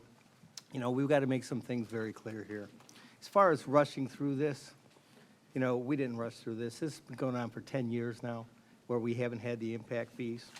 You know, and every time we look at something about impact fees, they say the same thing over and over again. Workforce, teachers, paramedics, nurses, police officers. You know, a lot of those things are creating a second class of people, and we shouldn't be doing that. We aren't building lower quality housing or any type of housing for people that are, you know, working in the community. We heard about veterans. I'm a Navy veteran. I'm a former police officer. I'm a former paramedic. I went to school. I went to college, medical school, and law school. I paid for my school loans. I lived in this community now for almost 19 years. And I will tell you that this community has grown so far out of control that, you know, people are having problems living here now. But, you know, for the record, since we are creating a record here, you know, I want to let you know that Sarasota County saw a 7% decline over the past year. Manatee County is close behind at 5% according to Zillow on Home Value Index. This article says that home values in Sarasota and Manatee counties are falling faster than almost anywhere else in the country, signaling a sharp reversal in one of the nation's most overheated housing markets and raising concerns about the broader economic health of the Suncoast. One of the things that is happening here is we have a lot of houses on the market right now. You know, during the construction or during the hurricanes, we were worried about the wetlands. We were worried about the storms. You know, it would be nice if we saw a new division called Neal Reconstruction. We were looking at the wetlands and putting them back, and we got restrictions placed on us for those. And, you know, we think they're being misinterpreted because the idea in building new construction at that time was if a house was demolished greater than 50% by the FEMA rule, you could take that house down and build a new house on that spot. There was nothing in that statute and should not be interpreted to say, oh, you can build anywhere you want now because there was a disaster. We were a federal disaster area at that time in the whole state. Yet that bill was only for 10 counties now. It was for 100 miles from the impact. One of the things that's happening is we're building way too many houses. We don't have the infrastructure. We need the help. I appreciate everybody coming out here today and giving their opinion, and I understand being a young professional. I did that. My parents lost their house. My father was a steel mill worker in Chicago and Providence area. My parents lost their house when I went to medical school. I couldn't take enough loans to fix that. Those things happen. Right now, our bond rating in the U.S. has gone down. That's going to make it harder to borrow money. Mortgage rates are going up. There's still inflation here. Hopefully, all of this will get taken care of in time. But now is not the time to say, well, we've had it for 10 years, give us more time with impact fees, because the thing is that you're going to, place people out of the market. That's just not true. This market, the housing values are dropping right now. Buy the houses that are available. You also have 64,000 houses you can build right now. Build those first. But as you're building them, let's put in the roads, let's put in the storm drainage, let's put in the infrastructure. Let's keep the costs down for everybody, because affordable housing should be for everybody. Again, right now, there was an article in the Sarasota paper the other day that Pat Neal himself, $1.2 billion Pat Neal, said that the housing market is going down at this time. I talked with Carlos Biruff. He told me the housing market is in a correction. So do we really need to blame just impact fees that we haven't been getting for 10 years as, oh, we're going to destroy the community and make this the day the earth stood still? It's not true, okay? The impact fees are something that should have been there before the start. They got rid of concurrency so they don't have to build the roads, they don't have to build the stormwater. Now it's like, and let us continue to build, and yeah, we'll give you 50% of the impact fees. What if I turned around and said, how about I pay 50% of the mortgage? Is that good enough for you? Hey, we gave you the break, give us the break. It doesn't work that way. Right now, what we need to do, and we need to put it on the record with the court reporter who's here, because I find it pretty disingenuous to bring a court reporter to a hearing like this. This hearing was supposed to be solely on impact fees with not a lot of input from everybody else. That was supposed to happen on June 5th. But today, this turned into a circus, and it shouldn't have. Our whole thing here is on impact fees and what should we do to collect the proper impact fees. We were supposed to have a presentation, and then people were supposed to come back and do this on June 5th. I don't have anything else to say, but I'm saying right now that when the vote does come up for impact fees, I'm a definite yes.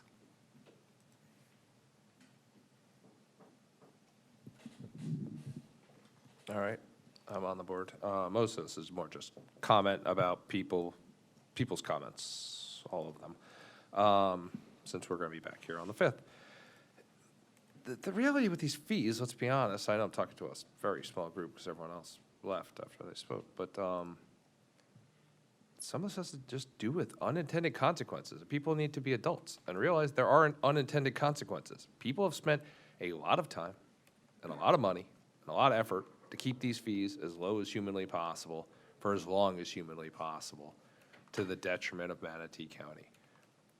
And they were successful for 10 years. And now we're going back and say, well, you can't look at the increase over that number from 10 years ago. That number shouldn't have been there in the first place. I said this before all these public comments, that's the unintended consequence. This unintended consequence is about putting people up in Tallahassee and passing terrible bills that have meaningful detrimental effect on local municipalities that allow for endless sprawl and houses as far as I could see, and contemplations of agricultural enclaves in the middle of nowhere, and 2128s and things building further and further to the east that we have to build pipes to and roads to. And when people move into those homes, your homes, they're going to ask where their library is, their park is. They're going to want to make sure their water pressure is good. They want to make sure their roads are adequate and there's plenty of landscaping on their fancy medians. And we're going to have to pay for that somehow because it's being built where it shouldn't have been built. It's an unintended consequence of what's going on. You talk about daycares and how they're going to be unaffordable. Well, half the people came up here. One person tried to correct me. It is unaffordable now. It's unaffordable now without the impact fees. We're not stopping people from building daycares. People just aren't building daycares because people People can't afford to put their kids there, and there's not enough daycares being built. As somebody else said, most daycares are going into repurposed places. There's no impact fees on those. And we have plenty of repurposed places. And if the soft recession, hard recession hits, there's going to be even more spaces people can put daycares in. And the impact fees aren't going to affect them in any way, shape, or form. They may still not go in because people can't afford to put their kids in the daycares because so many people are moving here, and there's way more kids looking for daycares than daycares. That's how supply and demand works. But we're talking about making things affordable. But again, I've been banging this drum since I got on this board 5 years ago. I was banging this drum before I was on this board. I was on the City of Bradenton's Affordable Housing Board. I was on this board. You could have made things affordable by building smaller houses in the past. Not every house had to be 3,500 square feet in a gated community with 4 pickleball courts and cabanas around a pool, but that's what people built. Nobody seemingly wanted to build affordable housing when you could have voluntarily. Unintended consequences. You had no interest in affordable housing until this conversation started. No, JAG excluded there. People just weren't. You were building bigger and bigger and bigger. That's why apartments are unaffordable. My first apartment was like 600 square feet. When I lived in New York, it was 200 something square feet.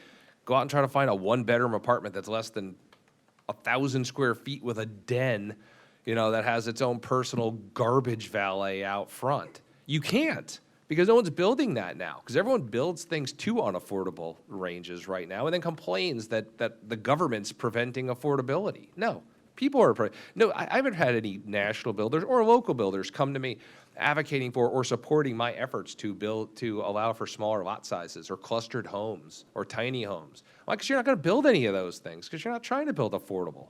You're trying to build with the maximum profit margin you possibly can. And I don't fault you for it. Good, you should. That's how the world's supposed to work. But don't come to me and ask me to help subsidize your profit margin. You didn't go to PGT and ask for a discount on your windows. They charge you what the cost of the windows were. And I'm charging you the cost of building in Manatee County is, because that's the cost of roads. Because, like Jag said, these home builders, the prices are going to go up, and you can't feel fees. You can. You can feel fees, and that's the fallacy. I think that's the core difference, is you building affordable housing, you building market rate housing, you can feel the fees because your homeowners are going to be able to go to the library I build in Lakewood Ranch and go to the park I build in Parrish and drive on the road I expand. It's just not going to be your money or their money. It's going to be 450,000 people's money that's going to build those things because damn well they're going to come in here and scream about the traffic and scream that there's not adequate animal shelters and scream there's not an EMS station close enough to them and scream that there's not a sufficient library. And I'm going to build it for them, and this board's going to build it for them. So we don't hear the complaints about a lower quality of life. It's just a question of how I'm going to build those things. So you can feel the fees. You just don't want to pay the fees. You want me to build it because I'm going to build it. And when I do build that new fancy library in Lakewood Ranch, all of the homes around it are going to increase in price. Not because the cost of building that home went up, because I haven't increased your fees yet. They're going to increase in price because you got a fancy library, and you got Premier, and you got a 4-lane State Road 70, and you got a nicer, and you're going to take that additional profit associated with that increased price, and that increased price is going to be because of the quality of life on the backs of 450,000 people. That is not fair. That is the unintended consequences of years of not just paying what you were supposed to pay. Because I think it was Ed said, well, this doesn't even fix core. It only fixed the future. Well, that's the problem, though. I'm using the money I could be using on core improvements for the future growth because I'm not collecting enough money for the future growth. So I have to move money from West Bradenton to East Bradenton and up to North and Parish to subsidize the lack of fees with the money that should be used for core. And I prefer you just to build by core because I've got infrastructure over by core. Could there be some improvements over there? 100%, but that's the money I should be taking and using, not here. And to say, well, we want to help you. Public-private partnerships are cheaper. In fact, I hear this all the time. Then do it. We just heard only one person's bidding. Nobody's preventing your public-private partnership trucks from bidding on a road someplace else. The catch is public-private partnership only wants the public-private partner in their own neighborhood. You only want to build Fort Hamer if it's going through North River Ranch. You don't want to help me fix Canal because you don't have a property over there. Like where's that public-private partnership? I would love to do that faster and cheaper. I've got lots of roads that could be done cheaper and faster if somebody can actually do it. But conveniently, you only want to do it if it's to the benefit of the homes you're selling, and then you can take advantage of it. So at the end of the day, this is a cost of business. Hard stop. We're not asking for more. We're not pulling these numbers out of thin air. We got a study. And if that study would have come back and said the impact fees were $5,000, we would be proposing $5,000. If they came back and said 15, we'd be charging 15. If they come back and say 23,000 or whatever the number is, that's what the cost is. And that's not the cost of backlog stuff and all these baseless threats. I mean, every time I show up here, I get another letter threatening to sue me about some other thing we're going to talk about. It's lost all meaning. Like, this isn't, that study's not talking about backlog. It's talking about future growth. It's impact on future growth. That's what these numbers are. That's what makes this even worse, is the money we're talking about here isn't to fix the past problems. It's to fix the future problems. I still have to figure out how to fix the back problems. So all this, like, multiple scenarios on these massive packages I just received, talking about you could charge your taxpayers more with another sales tax, and you can take more bonds and have their property taxes pay for it, and you go beg the state for more money instead of fixing your stormwater. All these are great solutions, just don't charge me for it. Those are solutions. Those are solutions I'm still gonna have to do to fix the old stuff while you're fixing the new stuff. I'm sorry, we are way behind the 8 ball because people let us be way behind the 8 ball due to unintended consequences, and if we don't fix this today, forget the core backlog that we're dealing with. You are forcing us into a future backlog of future problems for another board. And I'm not going to be the one sitting up here kicking this can down the road to make some other board miserable to listen to hours of conversation about why they shouldn't increase fees when we nominally increased the 2023 increase. And we just get further and further and further behind to make everyone's lives a little bit more miserable. And then your housing prices go down because nobody wants to live here, not because of the product we're building, but because the quality of life we're providing. And that is not why I came up here. So when this comes up, I don't think it's a surprise to anyone, I am going to be 100% in favor of it. Thank you. Commissioner Bearden. Thank you, Mr. Chair. We've been tasked out on this board to manage essentially a 1.3 net billion-dollar budget. We've been tasked out on this board to take care of the county's business and to make sound business decisions, just like Mr. Neal. We're not in the business of losing money.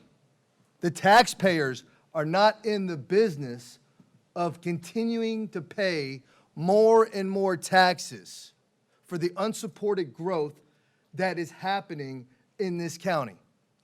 We just saw that back in the day, it was $3.6 million to build 1 mile of road. Now it's $8.5 million per mile. The fact is we're having to shift money all around this county that we simply just don't even have to pay for infrastructure needs, because guess what? We can't complete this road over here. So maybe this one's almost finished. Let's shift money back over here and try to complete that road. This is a major issue. I mean, we just had a congressman in Sarasota, District 17, Congressman Stubbe. When a congressman is getting involved and making a statement based on our infrastructure needs, we need to take a step back and look at the real situation. And simply, it's just because they can't pay for it. What needs to be developed? Now, I know that development community is asking me to lower my rates on impact fees. Well then, let's go back to 2015 when building was $121.96 per square foot. Would you guys go back to that rate? Simply not. It would be bad business, right? So it's not fair. It's kind of funny because Chairman Cruz took some of the words out of my mouth, but honestly, it's the sentiment across this board that people that live in West Bradenton shouldn't have to be paying for the roads in East County. How often do they even go over there? Right? I know because where I live, I don't come to West Bradenton that much. right? So why should I have to pay for that, right? The new impacts of what happens to those roads. It's just, honestly, I'm not going to have an emotional feeling about this. I mean, and I think that this board is making the majority of this board is making the right decision. That's just the price of doing business. And, you know, if lumber increases, do you guys keep your housing rates at the same price? Probably not, right? You guys got to increase the price of homes because lumber increases. Well, guess what? We need to increase the price of the roads. Or the roads have been increased, so we need to increase the price of impact fees right now. I mean, we have to pay for these roads. So that's all I have, Mr. Chair. I think we're in the right direction as far as where this board is heading. This is a business decision, and we are managing the business of the citizens of Manatee County. Thank you, Mr. Chair. Thank you. Commissioner Feltz.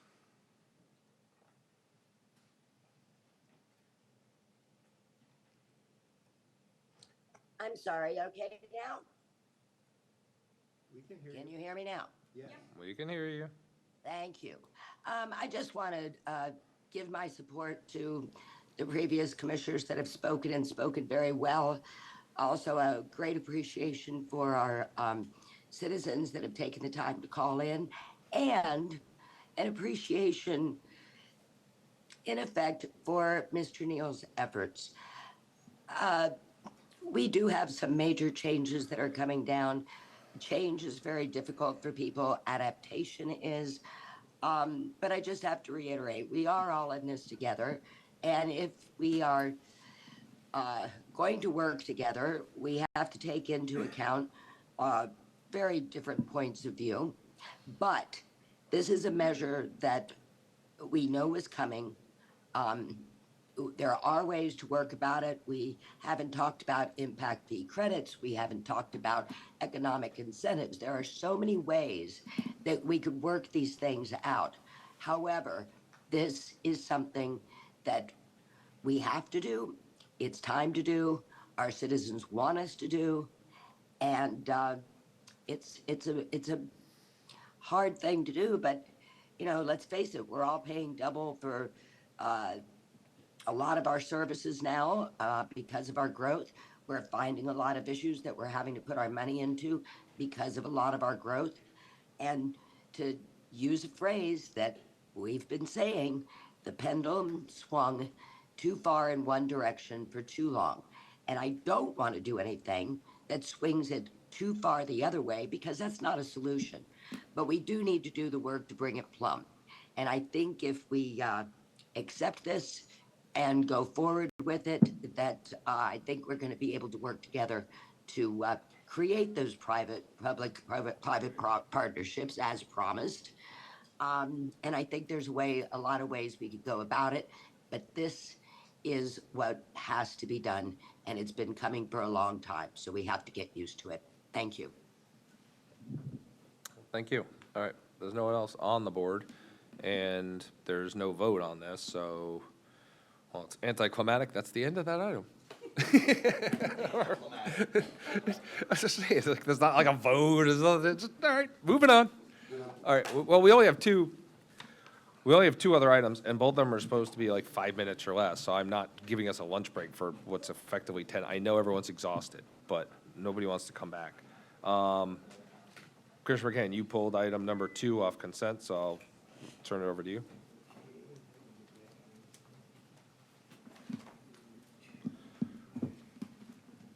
Actually, let's just take a quick 5-minute break, because Pam was supposed to come over here for this. So let's just take a break until 12:30. We'll come back, bang these 2 out, and be done for the day.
We're back for our last two quick items. Commissioner McCann, you were going into item number 2.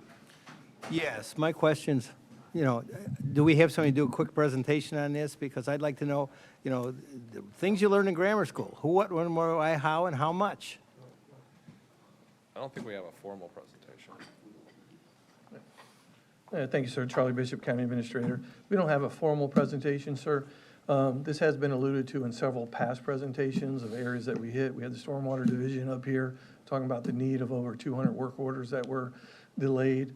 This has been an ongoing, very appreciative support from the community. The board graciously gave us $2 million initially. We hit the ground running. This is an additional $7 million. It's going to get us over 217 more locations. So the amount of money you're asking for here is $7 million. Yeah, it's already approved, right? Sheila, can you help me? Tuesday. Yeah, Tuesday's board meeting and the budget resolutions had the $7 million. This is allowing us to now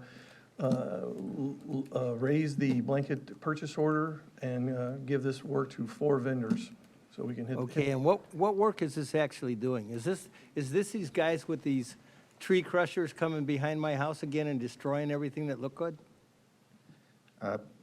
Carmine D'Amelio, Deputy Director, Commissioners. These are the vendors that we are contracted services that are out in these areas that we can't get to because of the equipment that they have. And they'll continue in the Braden River area as well as multiple areas. The key with this is that this will allow multiple vendors to work simultaneously throughout the county, not just one area. Okay, I don't have any more questions. Thanks. Sure. Nobody on the board. I'll entertain motions. While I do so, I'll open this up for public comment. There is no public here. There's nobody with their hand up on the phone. I will. 441, are you on the board?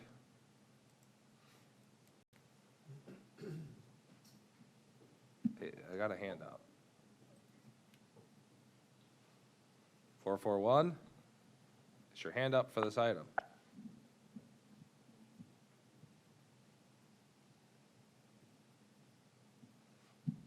All right. Got it. Okay, close public comment. Still no one on the board. I have a motion to approve by Commissioner Ron, seconded by Commissioner McCann. If there's no more dialogue, the vote's not up. We just do it by voice. All in favor, please say aye. Aye. Aye. And that's an aye from Commissioner Feltz as well. And Commissioner Siddiq is offline, and I'm also an aye. So that's unanimous, 6-0 with Commissioner Siddiq absent. Moving on to number 3. This is listed under government relations, but on the cover page it's listed as under me. I'll be brief with this just because I wanted to give direction to staff. This is about a response letter from the executive office of the governor for the Doge letter we had sent. We just got this letter yesterday from the governor's office requesting virtually every piece of paper we've ever had in Manatee County and wanting it by like 2 weeks from now. And staff was going to jump on this because that was effectively the policy direction of the board, was to work with the state. So because the deadline that they asked for was June 6th, our next meeting wasn't until June 3rd. From a time sensitivity, I asked to put this on just to give direction. Here's my I'm gonna be overly calm. It's gonna be weird. Here's where I stand with this letter. This board set pretty clear guidelines on how we, as a board, in conjunction with our citizens, we're going to assess the costs and expenses of Manatee County in the interest of working with the state and their EOG Doge proposal. We did it intentionally according to how Hillsborough County did it. We said on this board very clearly and concisely, the policy direction was we wanted to spend the next year working on this. We wanted to include the public so that they had a voice in this. We were in the process, presumably, of advertising the 5 seats. So we can pick them. Hillsborough just finished their fight. In fact, I just saw an article like last week where they listed all the people who applied, and they're about to vote on those people. Same process. That was the direction of this board. The direction of this board is we, with our citizens, are going to do this. And we are working with the state and willing to work with the state to do this on the timeline we as a board dictated. Part of our rationale was we're in the middle of budget season right now. All of our directors are insanely busy. Sheila and the finance team are insanely busy. We intentionally structured it this way in a thoughtful way, mind you, which would resolve any issues with efficiencies before any changes in taxes could even be done because they'd be on the 26 budget. This is a very well thought out plan. Admittedly, we stole it from another county, but very well thought out. This letter is superseding the intent and the will and the direction of this board because it's asking for all of this information within a 2-week window, which is insane to ask in that time frame anyway, to start their own process, which is different than our process. We did not agree to that process. We had no obligation or requirement by law to agree to their process as dictated to us because the governor's office doesn't control that aspect of it. We were specifically asked, the word voluntary was in the letter from the governor. We asked counties to voluntarily work with us, and we voluntarily did. Most counties have not. I would say a vast majority of counties have not. We stepped up and said, we're going to work with you, but this is the guidelines of how we intend to work with you, and they're not honoring that intent. So we need to get back to their office and explain what I just said. Okay. And that we will be in touch with them once we have a citizens board to put them in touch with, because that was the intent of this board. I just wanted to put this on here to make sure people on this board, because I'm just one of 7, agree with that. Because right now, the intent was for Sheila and every director to stop what they were doing and destroy our budget process and put everything else on hold to honor a letter, because that's what the board kind of directed them to do. I just want this board to give clear guidance to staff to not honor this letter, not because we don't appreciate the letter, but because the letter isn't conforming to what this board previously voted on. That's all I'm saying. And so I just want guidance for people, and I have Commissioner McCann on the board and then Commissioner Feltz. I agree with what you just said, and I have no problem voting for not complying at this time. But, again, we will have to answer the letter to Eric Suskin from the Department of Government Efficiency, so we should write a letter responding to the June 5th letter. Again, we can write something, and have it signed and sent to them. We should also give them a single point of contact so that they have what they want. And, the single point of contact could be the staff person there. And obviously, that single point of contact will represent our needs there. And I agree that the board should not comply with this. There is no way that you can get this all together in just the timeline that they gave. Sure, and that is the direction that we were going, was to write a letter. I believe it's already been started, or something's been done, or at least it's been contemplated. Like the intention was to get back to them. We're not ignoring them. Yeah. Yes, that was never the scenario on the table. It's to explain to them the process this board voted on and the policy this board is moving forward with, so that they can become involved in our policy. We want them involved. If we didn't want them involved, we wouldn't have sent the letter in the first place. This isn't a get out of our way. This is, you're being asked to kind of sit in the back seat and help us direct things, not drive the car. Otherwise, we would have submitted the first version of the letter, right? So that is the intent, is not to ignore them. Correct. Yes. Pam. Oh, I'm sorry. I had Commissioner Feltz on, and then the county attorney. Commissioner Feltz. Thank you. I'm very pleased that this is the direction that our chairman is taking us, and my fellow commissioner. I think we've got a plan. I think we're losing enough of our, nothing like bureaucracy to add another layer of complexity to an issue. I think this is a subject that we, as the local elected representatives, are perfectly capable of executing. I tend to be very wary of for what reasons or what efforts the state will be making with this information. It's detracting from our ability to complete our comprehensive plan. We've got a lot of work on this board, and I think we've got a good way of going about it that we best do on our own. So I really appreciate when I saw this on the agenda. I was a little in fear that we were going to go down another road, but I think we're perfectly capable of pursuing our own cost-cutting measures, our evaluations. We have budget meetings coming up. We've got a plan, and I think we're the best to execute that plan, and we'll let the state know when we need their assistance. 2 weeks. Pam? Thank you very much, Mr. Chair. Commissioners, the only reason I wanted to speak was I'm glad you're having this discussion because the resolution that you adopted would have given staff the impression that they were supposed to respond. And That's so why it's here. because the resolution specifically said that the board directs the county administrator and staff to provide any necessary access and requested information to the DOJ team as expeditiously as possible. So it's very important and it's good that the board is giving additional guidance to county administration so that they can handle this request in accordance with the board's direction. Sure, but resolutions, other things, while words matter, are still written somewhat with some level of brevity. And the dialogue on this board gave broader discretion, broader plans of action that did include citizens advisory boards and a timeline of 12 months and discussion of adhering to what Hillsborough is planning on doing. So the resolution is asking them to do things within the confines of what we set up as the broader plan. So that's why I put this on here. And that's why I clearly said, if we didn't say anything, they would do what that said and they would start, and then Sheila and all them would just be sitting here all weekend for Memorial Day, like gathering up papers. And I wanted to make sure that didn't happen to our staff. Yes. Sorry. Again, Charlie Bishop, County Administrator. Thank you for the kind words, but I want to make sure you understand, we've already been engaged in this document and looking at it and seeing what we can provide.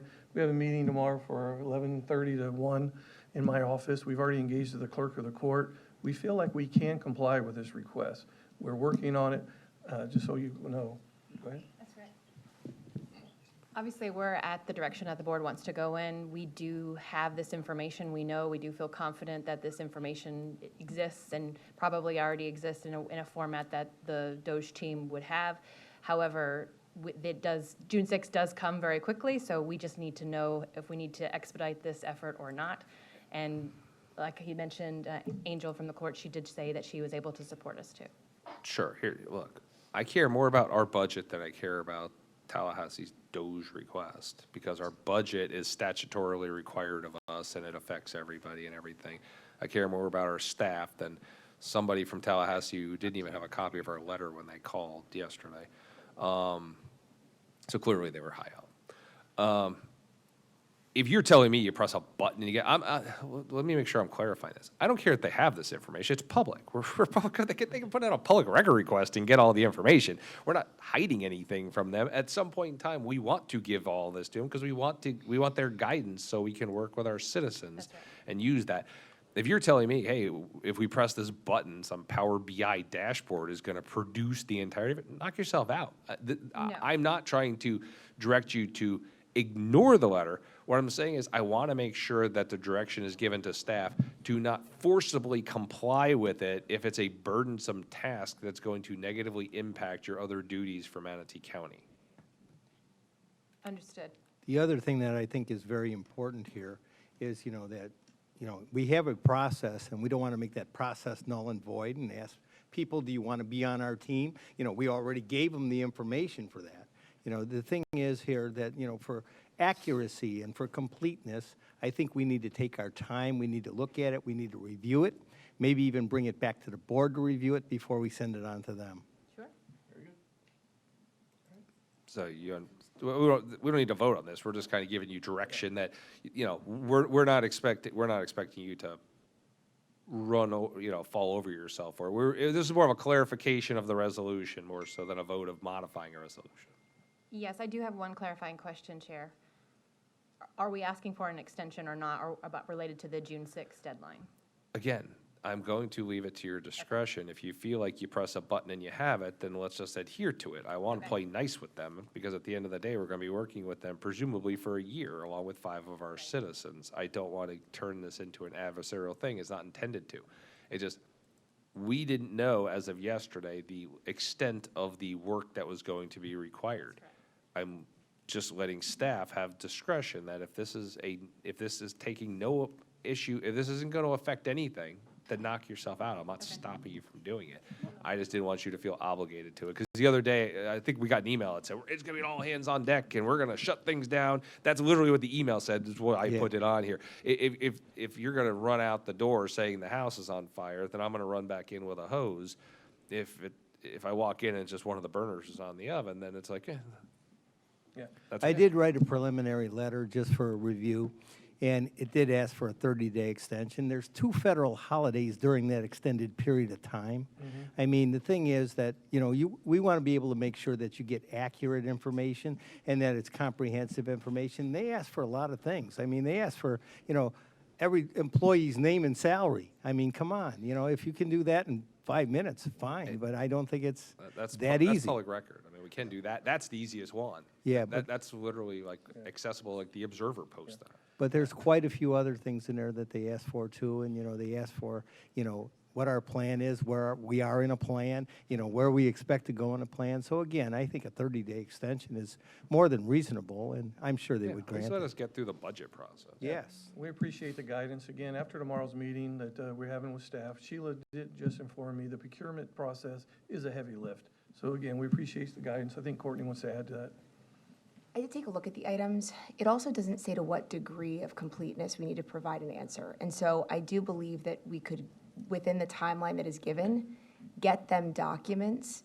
Like, for example, an annual report does explain metrics that we use to measure. I mean, that's something that we're required to provide every year. So we can provide the annual report for things like what strategic projects we were working on. So I think there are documents that we have that would answer the mail, at least for now, for June 2nd, and then see from there how much more granular we need to get. At this point, I'll just defer to you. I just wanted to make sure the board was giving direction that we weren't insisting upon this deadline to be met if it's not a viable deadline to meet.